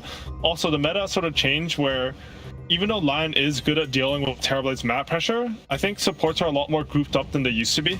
So you won't see like a Lion sort of split pushing the side lane, dealing with that split push, because, I mean, you'll just group up your heroes and go kill them. And it gives Alliance's kind of insurance policy where if they are to lose laning phase, if they fortify the tri-camp area like they did in the previous game, this Tide Hunter standing up front, the Terrorblade behind, like, it's going to be hard for VP to really get onto Terrorblade and 100-0 him. And then they round out their draft with this Nyx Assassin. Hopefully we get to see the Ags. I love Nyx Assassin Ags. It's very fun to watch. You just jump in the ground, 50% damage reduction, throw an Impale here, Carapace there. You're living the dream. Yeah, I think it makes sense to pick your 4 here because you want Lina mid versus double range supports. Also pretty good versus Timbersaw. Yeah, exactly. But I'm really afraid for their off lane. I feel like VP have generally outplayed Alliance in lane. That's true, yeah. And I think Luna Wyvern should fare very well versus Titan Hunter Nyx. Yeah, I think they're dire too, so their wave pull is not nearly as good. Like Alliance's lineup right now, it looks very good on paper if they survive the laning phase and they get to connect the Lina into some engagements. Like if they're the ones getting like Tide Hunters bottom of the core net worth. Luna's having fun moving around, and we get to see what we saw in game 1 where Timbersaw is just flooding throughout the map. This is where Alliance might have some issues, because again, their lineup, it's all about a slower entry to the game, a little bit of time, Terrorblade gets 1-2 items, then you cross the river and start making some plays. I do feel it's a bit like the game 1, where I feel like Timbersaw should win his lane this game, and there's not that much to kill him. Lina is hypothetically good for him, but the hero uses so many resources when she's laning mid just to farm extra creeps that perhaps she won't be able to rotate. Usually when you play against Timbersaw, we saw at the Animajor that there were some Bat Riders, Left Tracks heroes that killed Timbersaw that came out. With the heal from Winter Wyvern, I'm afraid that Timbersaw might run over this map. Yeah, I guess the main thing for Alliance is they haven't drafted themselves a hero that naturally will move into that Timbersaw lane and soak up the farm and keep the tower alive for an additional, 4 or 5 minutes to enable Terrorblade to jungle. So it's going to be really interesting to see how they actually enable the safe lane through maybe bringing the Lina into a quick rotation, trying at least kill Timbersaw or kill off the creeps of Catapult Wave to keep that tower alive, because protecting your jungle is key for Alliance. It's why game 1 was so difficult. They couldn't protect their mid tower, they couldn't protect their top tower, and that's why the game state got so hard. But VP with their last pick, they need that mid laner that can kind of connect the dots, that can just run around the game and start hitting things. I think they need someone who makes it so that Lina can't take its mid tower. We got a rare Zeus pick. A rare Zeus, but GPK is known for it. This is something that many people have been theorizing that was good against DK and against Terrorblade, but no one was picking it at the Animajor. It's a good hero versus Lina in lane 2. Yeah. Lina sort of just spams it in, and Zeus is surprisingly durable in lane. He has pretty good base damage now. His animation got buffed a lot. I like this pick, honestly. How about against Nyx Assassin, though? Mana Burn and Carapace, not a problem? Zeus doesn't have issues versus Nyx, I don't think. I think that the main point here is Zeus gets to play behind the Timbersaw, Luna naturally with one item in front. I guess the main point now is for this Terrorblade. We've already a somewhat difficult laning phase. He now has to itemize to survive from the Zeus, right? So it's going to be like SMY, a quick BKB, and how they play off that. Yeah, he's going to have to go Blink Dagger and stuff. You don't have the scale versus Zeus. Zeus Luna actually outscales the Alliance lineup. Woo. However, I think we might see an early BKB. I'd like to see an early BKB from Zeus. And yeah, though, their lineup looks scary in theory. Like, if they do good in lanes on Timbersaw, they can take over the map and defend their towers. I think they have a very good shot this game. Why do you want to see an early BKB from Zeus? Because they have no way to kill him if he has BKB. So he's just going to deal a lot of damage. It's the idea that if Nyx gets on top of him, Hoodwink gets on top of him, if he just pops a BKB, there is no way of just cleanly killing him, and it's about Terrorblade entering the fight. So yeah, this is Zeus, an unpicked hero at the Animajor, but now, of course, we get to see it at ESL Summer. I'm just excited to see a new hero kind of pop up. Especially in what was hopefully the waning of the patch. Let's see what Zeus is capable in his final game of the series with Sunsfan and Lacoste. Thank you, gentlemen. I just woke up. Zeus! Zeus himself. I forgot this hero existed. I'm really happy to see him. Will it be good, though, Lacoste? It has been a counter to Terrorblade, but seems like people forgot about him. No one was picking it during the major, and I want to see what the itemization is going to be like. Panel talked about a BKB, not necessarily BKB rush on a Zeus, but would definitely love to see it because their damage output is BKB rush on Zeus. That's time to be alive. I haven't seen this hero in a while, but I feel like that is not the. I don't know if you played Dota 1, but back in Dota 1 days you did. You remember Battle Fury Zeus? It had different animation. Really? Yeah, I don't remember that. Wow. I remember the PA, you would buy 5 Battle Furies on her. You'd have blur because the model was literally not visible. You just see crits over and over and over. Good stuff by my whiskers. It should be a decent Zeus game. Like, you have Nyx Assassin, he can get on top of you. There will need a Blink Daggers, possibly even a Blink Dagger on a Terrorblade, because this is where the most damage is gonna come from. Yeah. A bit worried about TB versus Luna matchup. Seen it so many times. TB just uses reflection. Luna kills herself, kills the teammates. We've seen in anime what Luna can do. She pretty much kills everyone, so pretty much spoilers! Spoilers alert. It's been, 6 months since we released it, so not... oh, did you work on it? You said we released it. I didn't know you were involved in that. Yeah, production. I was, we as a community, you know. Oh, I see. I'm not a BSJ, you know. We need to, take a Radiant Throne to win this game. Yeah, understandable. But yeah, talk to me. Okay, I believe 50% of this cast will be about Zeus as a hero, and I'm fine with that. What do you think of Zeus versus Lina in just the mid matchup alone? I think Zeus should do okay. Like Lina naturally pushes out the wave. I see that Limp is maybe restraining himself about doing that. Just trying to put a bit more right clicks onto Zeus. Zeus has good stats, good animation. Before, the hero was almost unplayable. Every single time you had to use the chain lightning, or arc lightning that it's called these days. Yeah, I'm interested to see what the actual build is going to be. In the old days, you would go 2 in arc lightning so that you can 2-shot the range creeps. We'll see if that comes to fruition or not. You want to max the arc lightning, no doubt about it. Still his strongest spells, allows you to farm the jungle, allows you to farm the lane. Maybe even a second point in a static build, we'll see. Lightning Bolt cancels the TP still, so sometimes you just need it early on. But you can't afford to go Arc Lightning and Lightning Bolt, just not enough sustain. Yeah. Okay, and then in terms of item build for him, what are you looking at? I think people still go Lens. I think Lens into Ags is more than fine. Okay.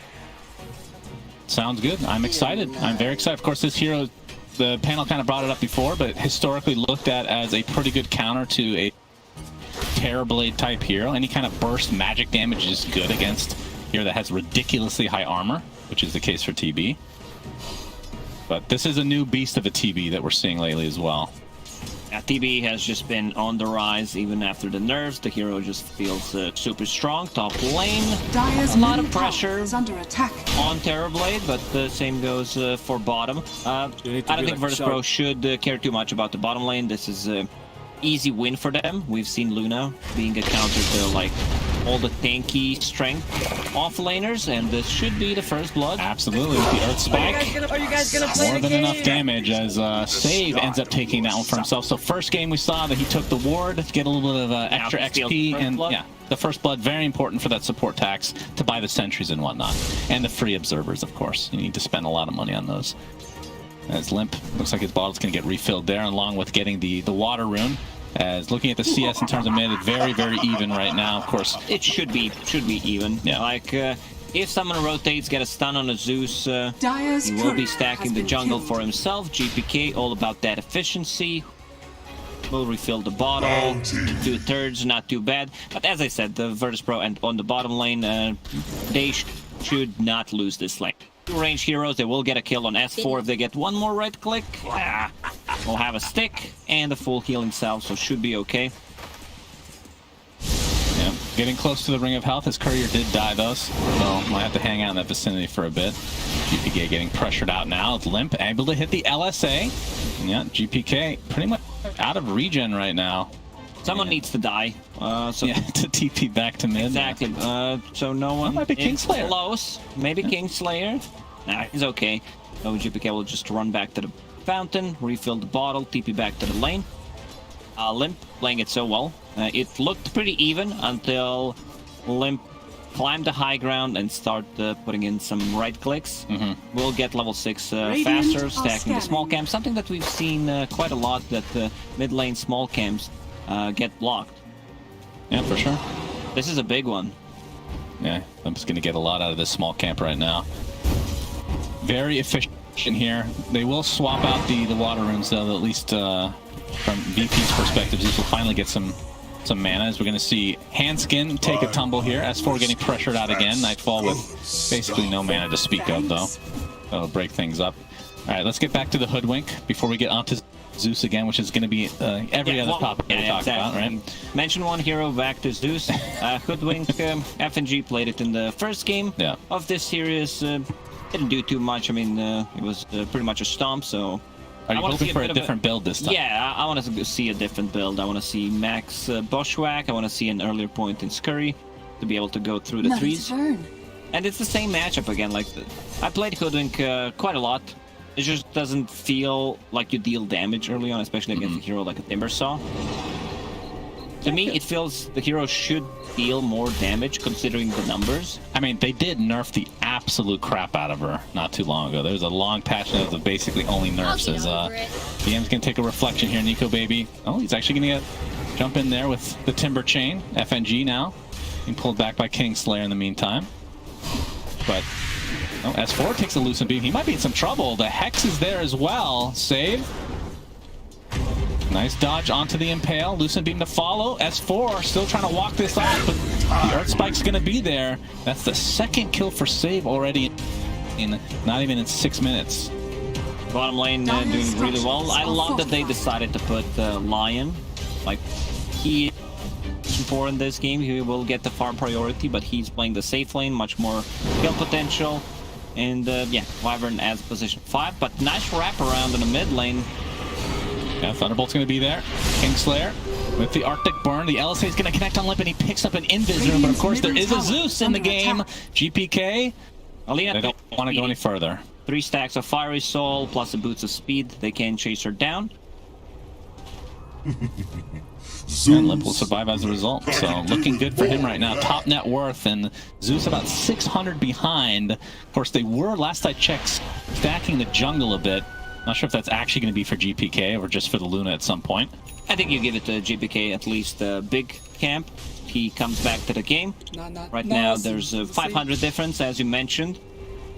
Limp played the lane really well. Like, he put the pressure exactly when it's needed, dodged the gank. Now, on the top lane, DM is level 6, so there is more kill potential. There is a catapult wave. Nico Baby needs to be careful. 3 plus 2 plus 1, easy 6 will TP out. Oh, Thunder God's Wrath was just enough of that last right click from DM. And now we're seeing the power of Zeus, my friend. Yeah, the local presence. When you have that level 6, you want to start playing aggressively on the side lanes. This should be the tower. No one can defend it. This time around, FNG realized mistakes were made in game number 1. But let's see it again. Bam! That's usually what happens. You don't see it, but someone dies. So FNG has a Scurry 1-2-1 build. I really like that. Finds a Keen Optic. Great item on Lena.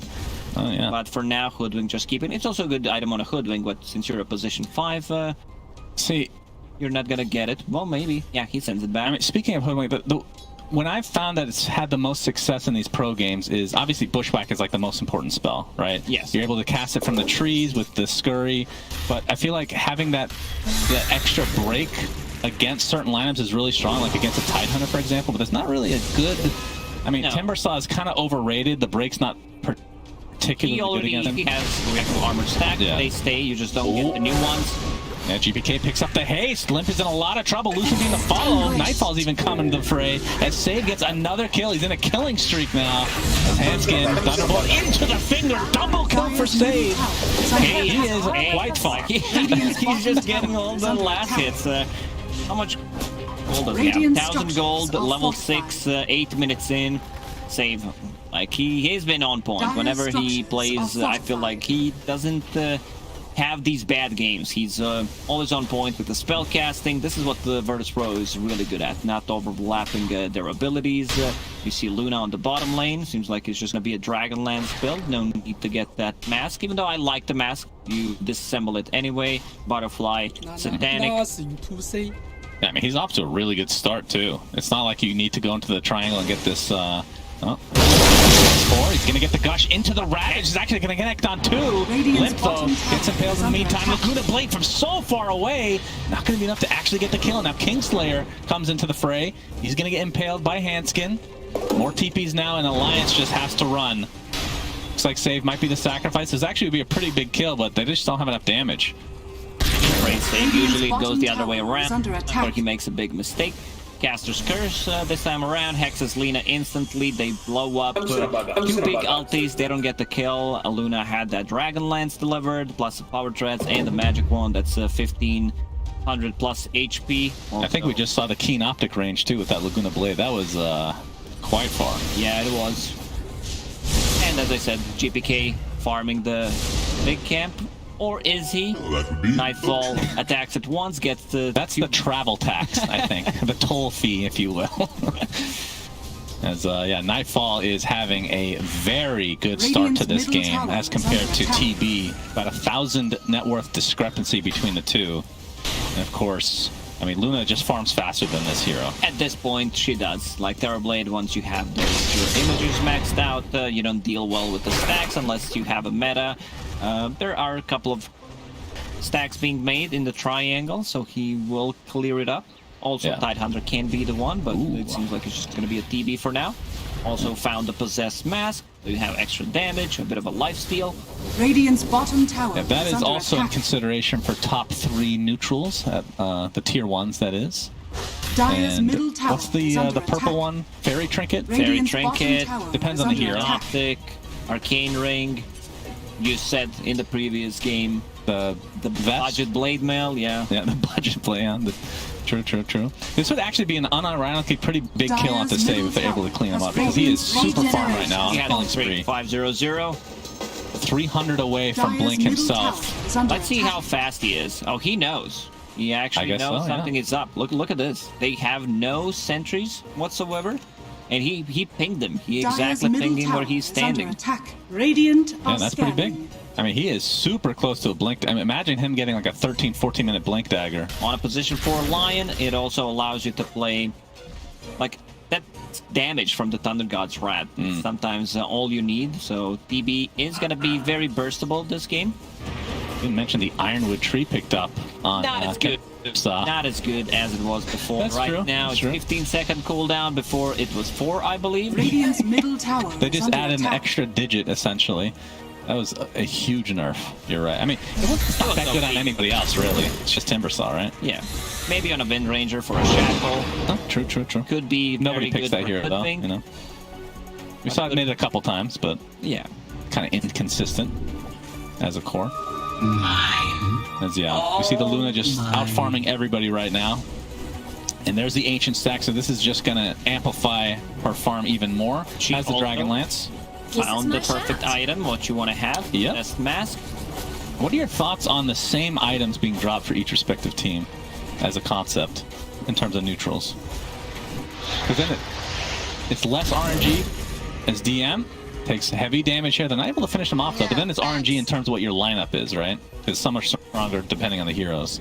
Yeah, I'm fine with this. I don't think it, like, when it comes down to tier 4 items, I think it makes much more difference, but Yeah, that's true. sometimes like spider legs make a big difference when you keep it, you're 6 slotted and you do not want to have power treads. Yeah, I think lifesteal and boots are the 2 biggest ones to get later in the game. Yes. Because you can just open up a slot essentially for a lot of heroes. All right, we have a 3-man smoke here from VP. GPK, we promised that we talk about Zeus all game. It's actually not come true. We are talking right now. Fairy's Trinket, the best item. Sometimes. Well, yeah, this is a lot of. Oh, the burst damage save again. Another kill for this young man as GPK takes a dash from S4. Thunderbolt to follow though. Save, trying to save his teammate. Pun not intended there. And S4, he's already at half HP. Look at this, just from so far range here. He doesn't have any backup, but S4 will get out They having that. got the perfect target, pretty much perfect. Without the vision, they go inside a triangle, kill the TB. He's gonna need to buy BKB after finishing off the SNY. On TB needs to be able to protect himself. They have no ways. Yeah, GPK is going for the Blink Dagger next, and I would be beyond shocked if it's not an Ags after that. Might still swap things around. We'll see how it goes. Like, Blink Dagger is really good. Can get himself out of the trouble. Tidehunter will definitely go for a Blink Dagger next item to be able to surprise him. So if he thinks he's fast enough, might be able to blink out. What do you think of the Mario shard for Zeus? Mario shard? It's like the mini force stat. Oh. The static field. I was like, what's going on? It's a decent one. Like, you don't want to spend the gold because there's always going to be like a bigger item that you want to buy. So you might pick it up from Roche. Even though in this game, I think Luna gets the priority if Roche Pro kills the Roshan. Yeah, as you can see, Laguna Blade applied here onto DM. He's very tanky, but this looks like it might be enough damage. He pops that hood. Down to the trees he goes. Has the plate mail as well. Doing a nice job. Yuki into the timber chain across the other side of the lane, and he will live as a result. And they might be able to turn this around now. VP save with another Hex. Thunderbolt to follow. And the Earth Spike will help finish off that pesky Nyx assassin. And somehow DM survives. Unfortunately, Save did not manage the kill steal this one. Yeah. He has 6 out of 8. Not too bad, but great play there from DM. I think Nyx Assassin misused the carrot base. Like, you need to time it correctly on the timber chain to stop it, but they'll try to go on him one more time. Bushwhack with that sharpshooter, but it's not going to be enough here.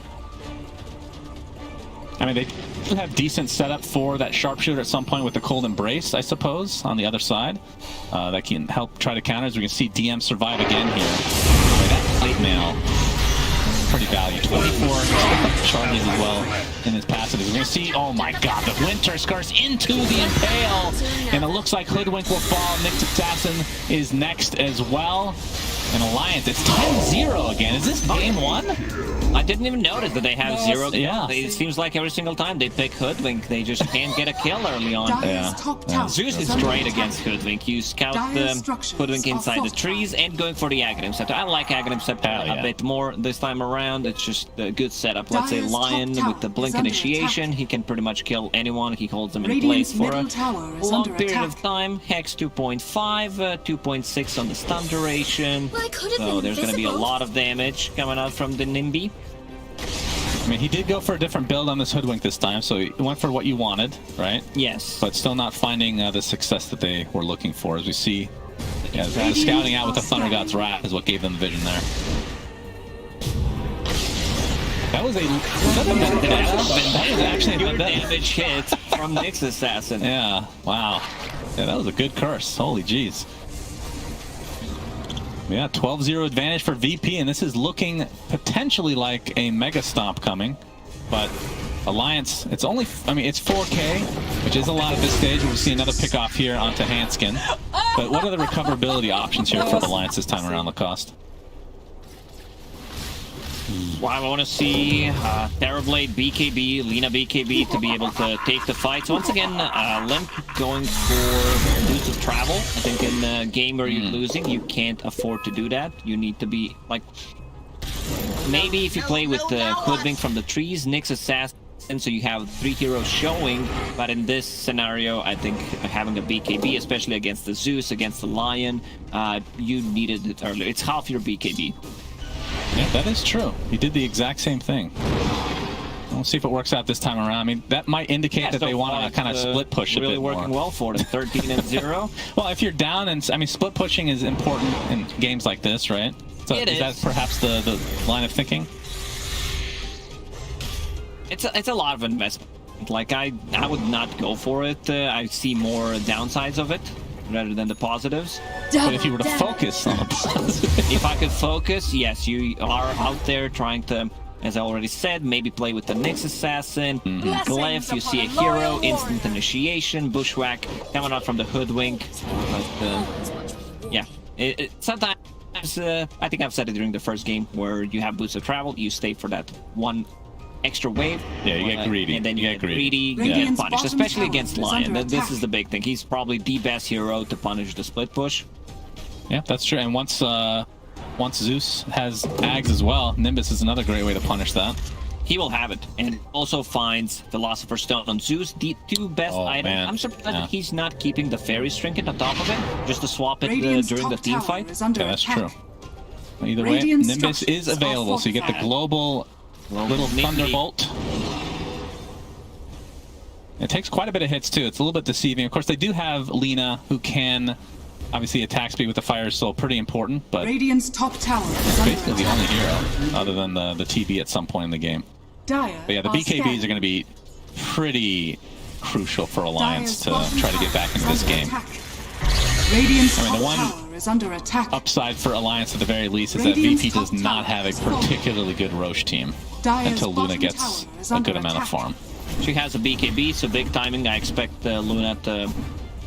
I expect Vertpro to take a fight. There is Ravage available on Tidehunter. He showed his Blink Dagger already, so they know something is up. Dire's bottom tower has fallen. Yeah, and there's the BKB, like you said. Into the smoke for VP. Nightfall ready to fight. Has the Eclipse good to go. DM with the Lotus Orb on top of all this.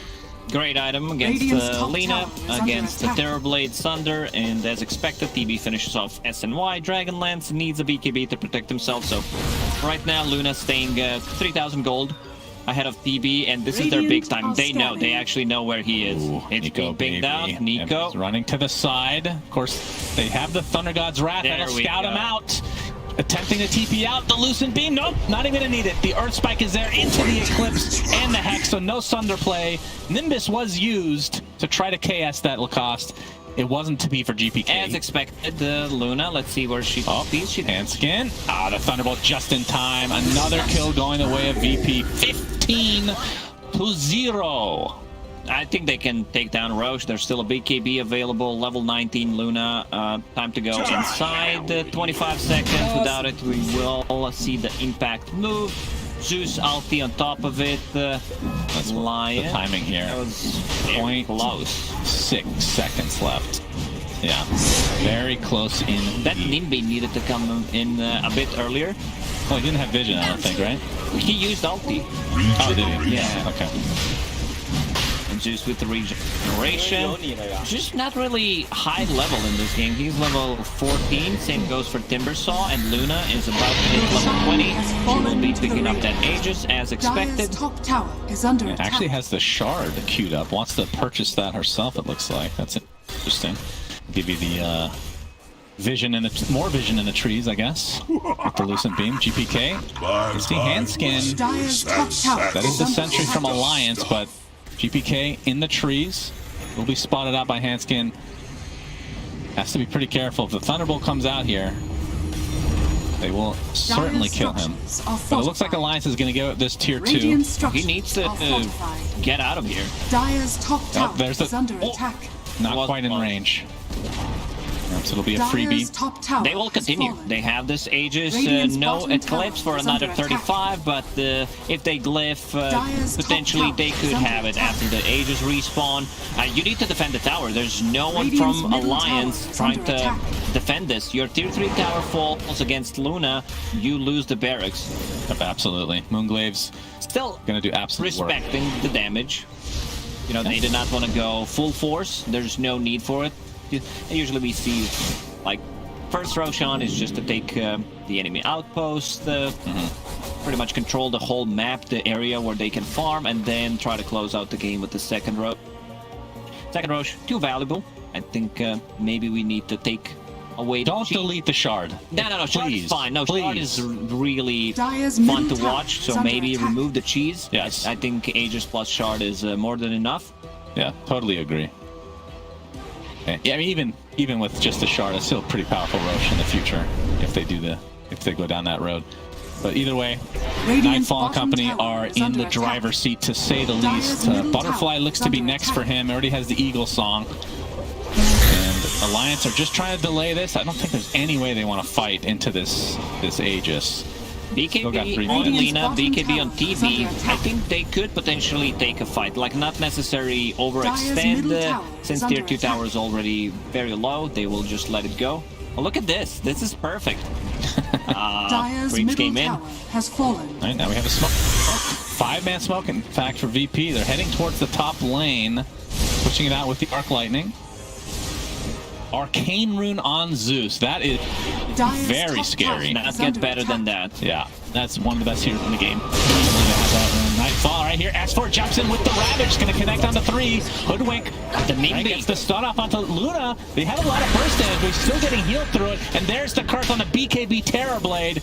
And this is going to mean VP trying to reset. The right click's not quite enough to take out Nightfall. Oh, they should just wait. Like, this tier 3 tower is super low. They should wait, reset with Wind Reviver and heal. They know there will be no BKB and no meta. Meta should be gone in about like 30-35 seconds. Yeah, the heal's not as strong right now without having a fully done Holy Locket and the talent. No Holy Locket. Still pretty solid though. You see the reflection made. Nightfall pretty healthy. So this tower definitely going to go down. The Gush into the LSA into the Anchor Smash. All right, this is going to be Aegis going down. But like you said, they've expended a lot of spells on the side of Alliance. There's the Nimbus into the Lucent Beam. Not quite enough to take out Limp. He has the BKB retreat. Radiant's middle tower. And finally, the tier 3 tower will fall with the BKB activated from Nightfall. Not sure if they want to fight now. The other side into the finger. The save with yet another kill, and now the Lucent Beam, or the Eclipse I should say, to follow. S4 trying to get away, but that Lucent Beam finally finds him. So 2 dead. This turns it into a 5 versus 3, and now you see the Glaives doing their job. This is where Luna becomes extremely hard to counteract. Yeah, this is what they came for. They came for this set of barracks. 30 seconds without tide, no Ravage. They should try to poke, take some damage. They know there's no meta. This is a big part of the damage coming out from Alliance. So right now they're just poking. Curse available in a second. The Hex into the first damage. GPK gets last hit, and there is why you see Zeus is so good against Terrorblade. Bushwhack comes out for the heals. On the board for Alliance. Do you think they... Oh my god, I actually forgot about that. I'm gonna say yes, they'll get 1 kill. Dire's middle tower. Is this actually another top hat game? This is insane. This is actually insane. This is going to be a second rack to the very least. There's the buyback now onto TB. You get mana drained while he's BKB'd with the Ether Lens. It's just too much, and Nimbus also protecting them. I don't know if they want to go in and try to end the game right now. Next Roche may respawn in 3 minutes. Luna also, as you mentioned, has that shard queued up. Just needs 50 gold. If they want a big timing, like this could potentially be it, she buys it. This is the highest damage we've seen in terms of building damage at this stage of the game for this tournament, Nightfall. I think they need to play super defensive. Try to end this game with 0 kills on Alliance. In the trees, this might be their first kill. It finally gets saved. 1 kill for Alliance. He dodged it. And they get the Winter Wyvern as well, so 5 versus 3, but Nightfall wants to fight. Gets off the Lucent Beam. Elsay's going to connect on the Timber. Buyback out of the Winter Wyvern now is S4 trying to apply a little bit of pressure, but it's just going to cost him his life. A double kill for Nightfall now, as Nico Baby is quite low in that meta. That's the retreat. And VP not really scared, despite losing a couple heroes here. In this situation, like, it was a good try from Alliance. They set up a Tinker Ward on the high ground. This will get rewarded. The Wyvern will fly over it. Buyback used from the Kingslayer. They know that there is no meta. Nice dodge from Nightfall on that Laguna Blade. And, like, TB, it's a tough game for him. Like, he gets easily bursted. They jump him. They can... take it down from 100 to a 0 pretty easily. See the Ravage being popped immediately. Connects on multiple heroes. Not bad, but... and the dodge. Yeah, I mean, that was definitely a good attempt from the tree line. They had the vision with the Tinker Ward like we talked about. But Nico Baby, it's just such a discrepancy right now in farm. Hard to withstand what VP has to offer right now. As they attempt to go high ground again, get Bushwhack 3. The Vendetta coming out into the Impale. Laguna Blade, will this be enough? The Cold Embrace save! The heals again out of control. They were so close to taking down Nightfall. As the Sunder comes out into the Eclipse though, alright? Some damage mitigation here, but S4 will drop regardless. Alright. LSA to follow, but again, the Cold Embrace, back to full HP you go, young man. Nico Baby getting pressure in the meantime. They don't have quite enough to take him out quite yet here. DM, no trees available. That was so close. Like, Wyvern even used the Holy Locket, 20 charges on Luna just to be able to give her some extra HP. This is the last left for Alliance. Roche may respawn in 40. LSA, Cold Embrace, full HP. Congratulations. Well done. Well done. You hit one button. Oh, he doesn't have it for the Luna, though. Sharpshooter's there as well as Nico Baby trying to fight within the Nimbus, but he will fall. It'll be a likely trade here. I think Nightfall's living. Cold Embrace. Back to full HP you go. Laguna Blade can't even withstand the Cold Embrace. Are you serious? It's just too much healing. What is this? Holy Locket on him, and S4 will call it. Whoever picks Winter Wyvern wins. The hero's too powerful. Let's get to those to that level 10 talent, and we can see the smiles from the boys. They're very happy considering their performance. They should be. Yep, absolutely. They absolutely. I mean, again.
stream. So, I mean, I don't know. It's really hard sometimes to really know like what you should pick on the official game, because of course you play scrims and then you make some conclusions about the heroes, like what is strong, what is weak, and you have to choose like your best strat on the official game. So we choose our TA strat in a few games on the major, but I mean, I think those games weren't like about TA. We just played really bad in those games. We're doing a lot of critical mistakes.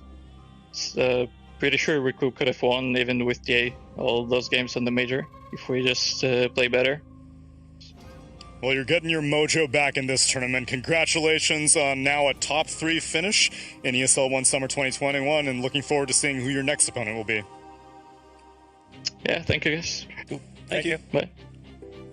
I'm telling you, we have now crowned the online kings, although I guess we'll still have to conclude it at the end of this entire event. But right now, VP poised with their top 3 finish, taking it over Alliance, and we will now get to cover our next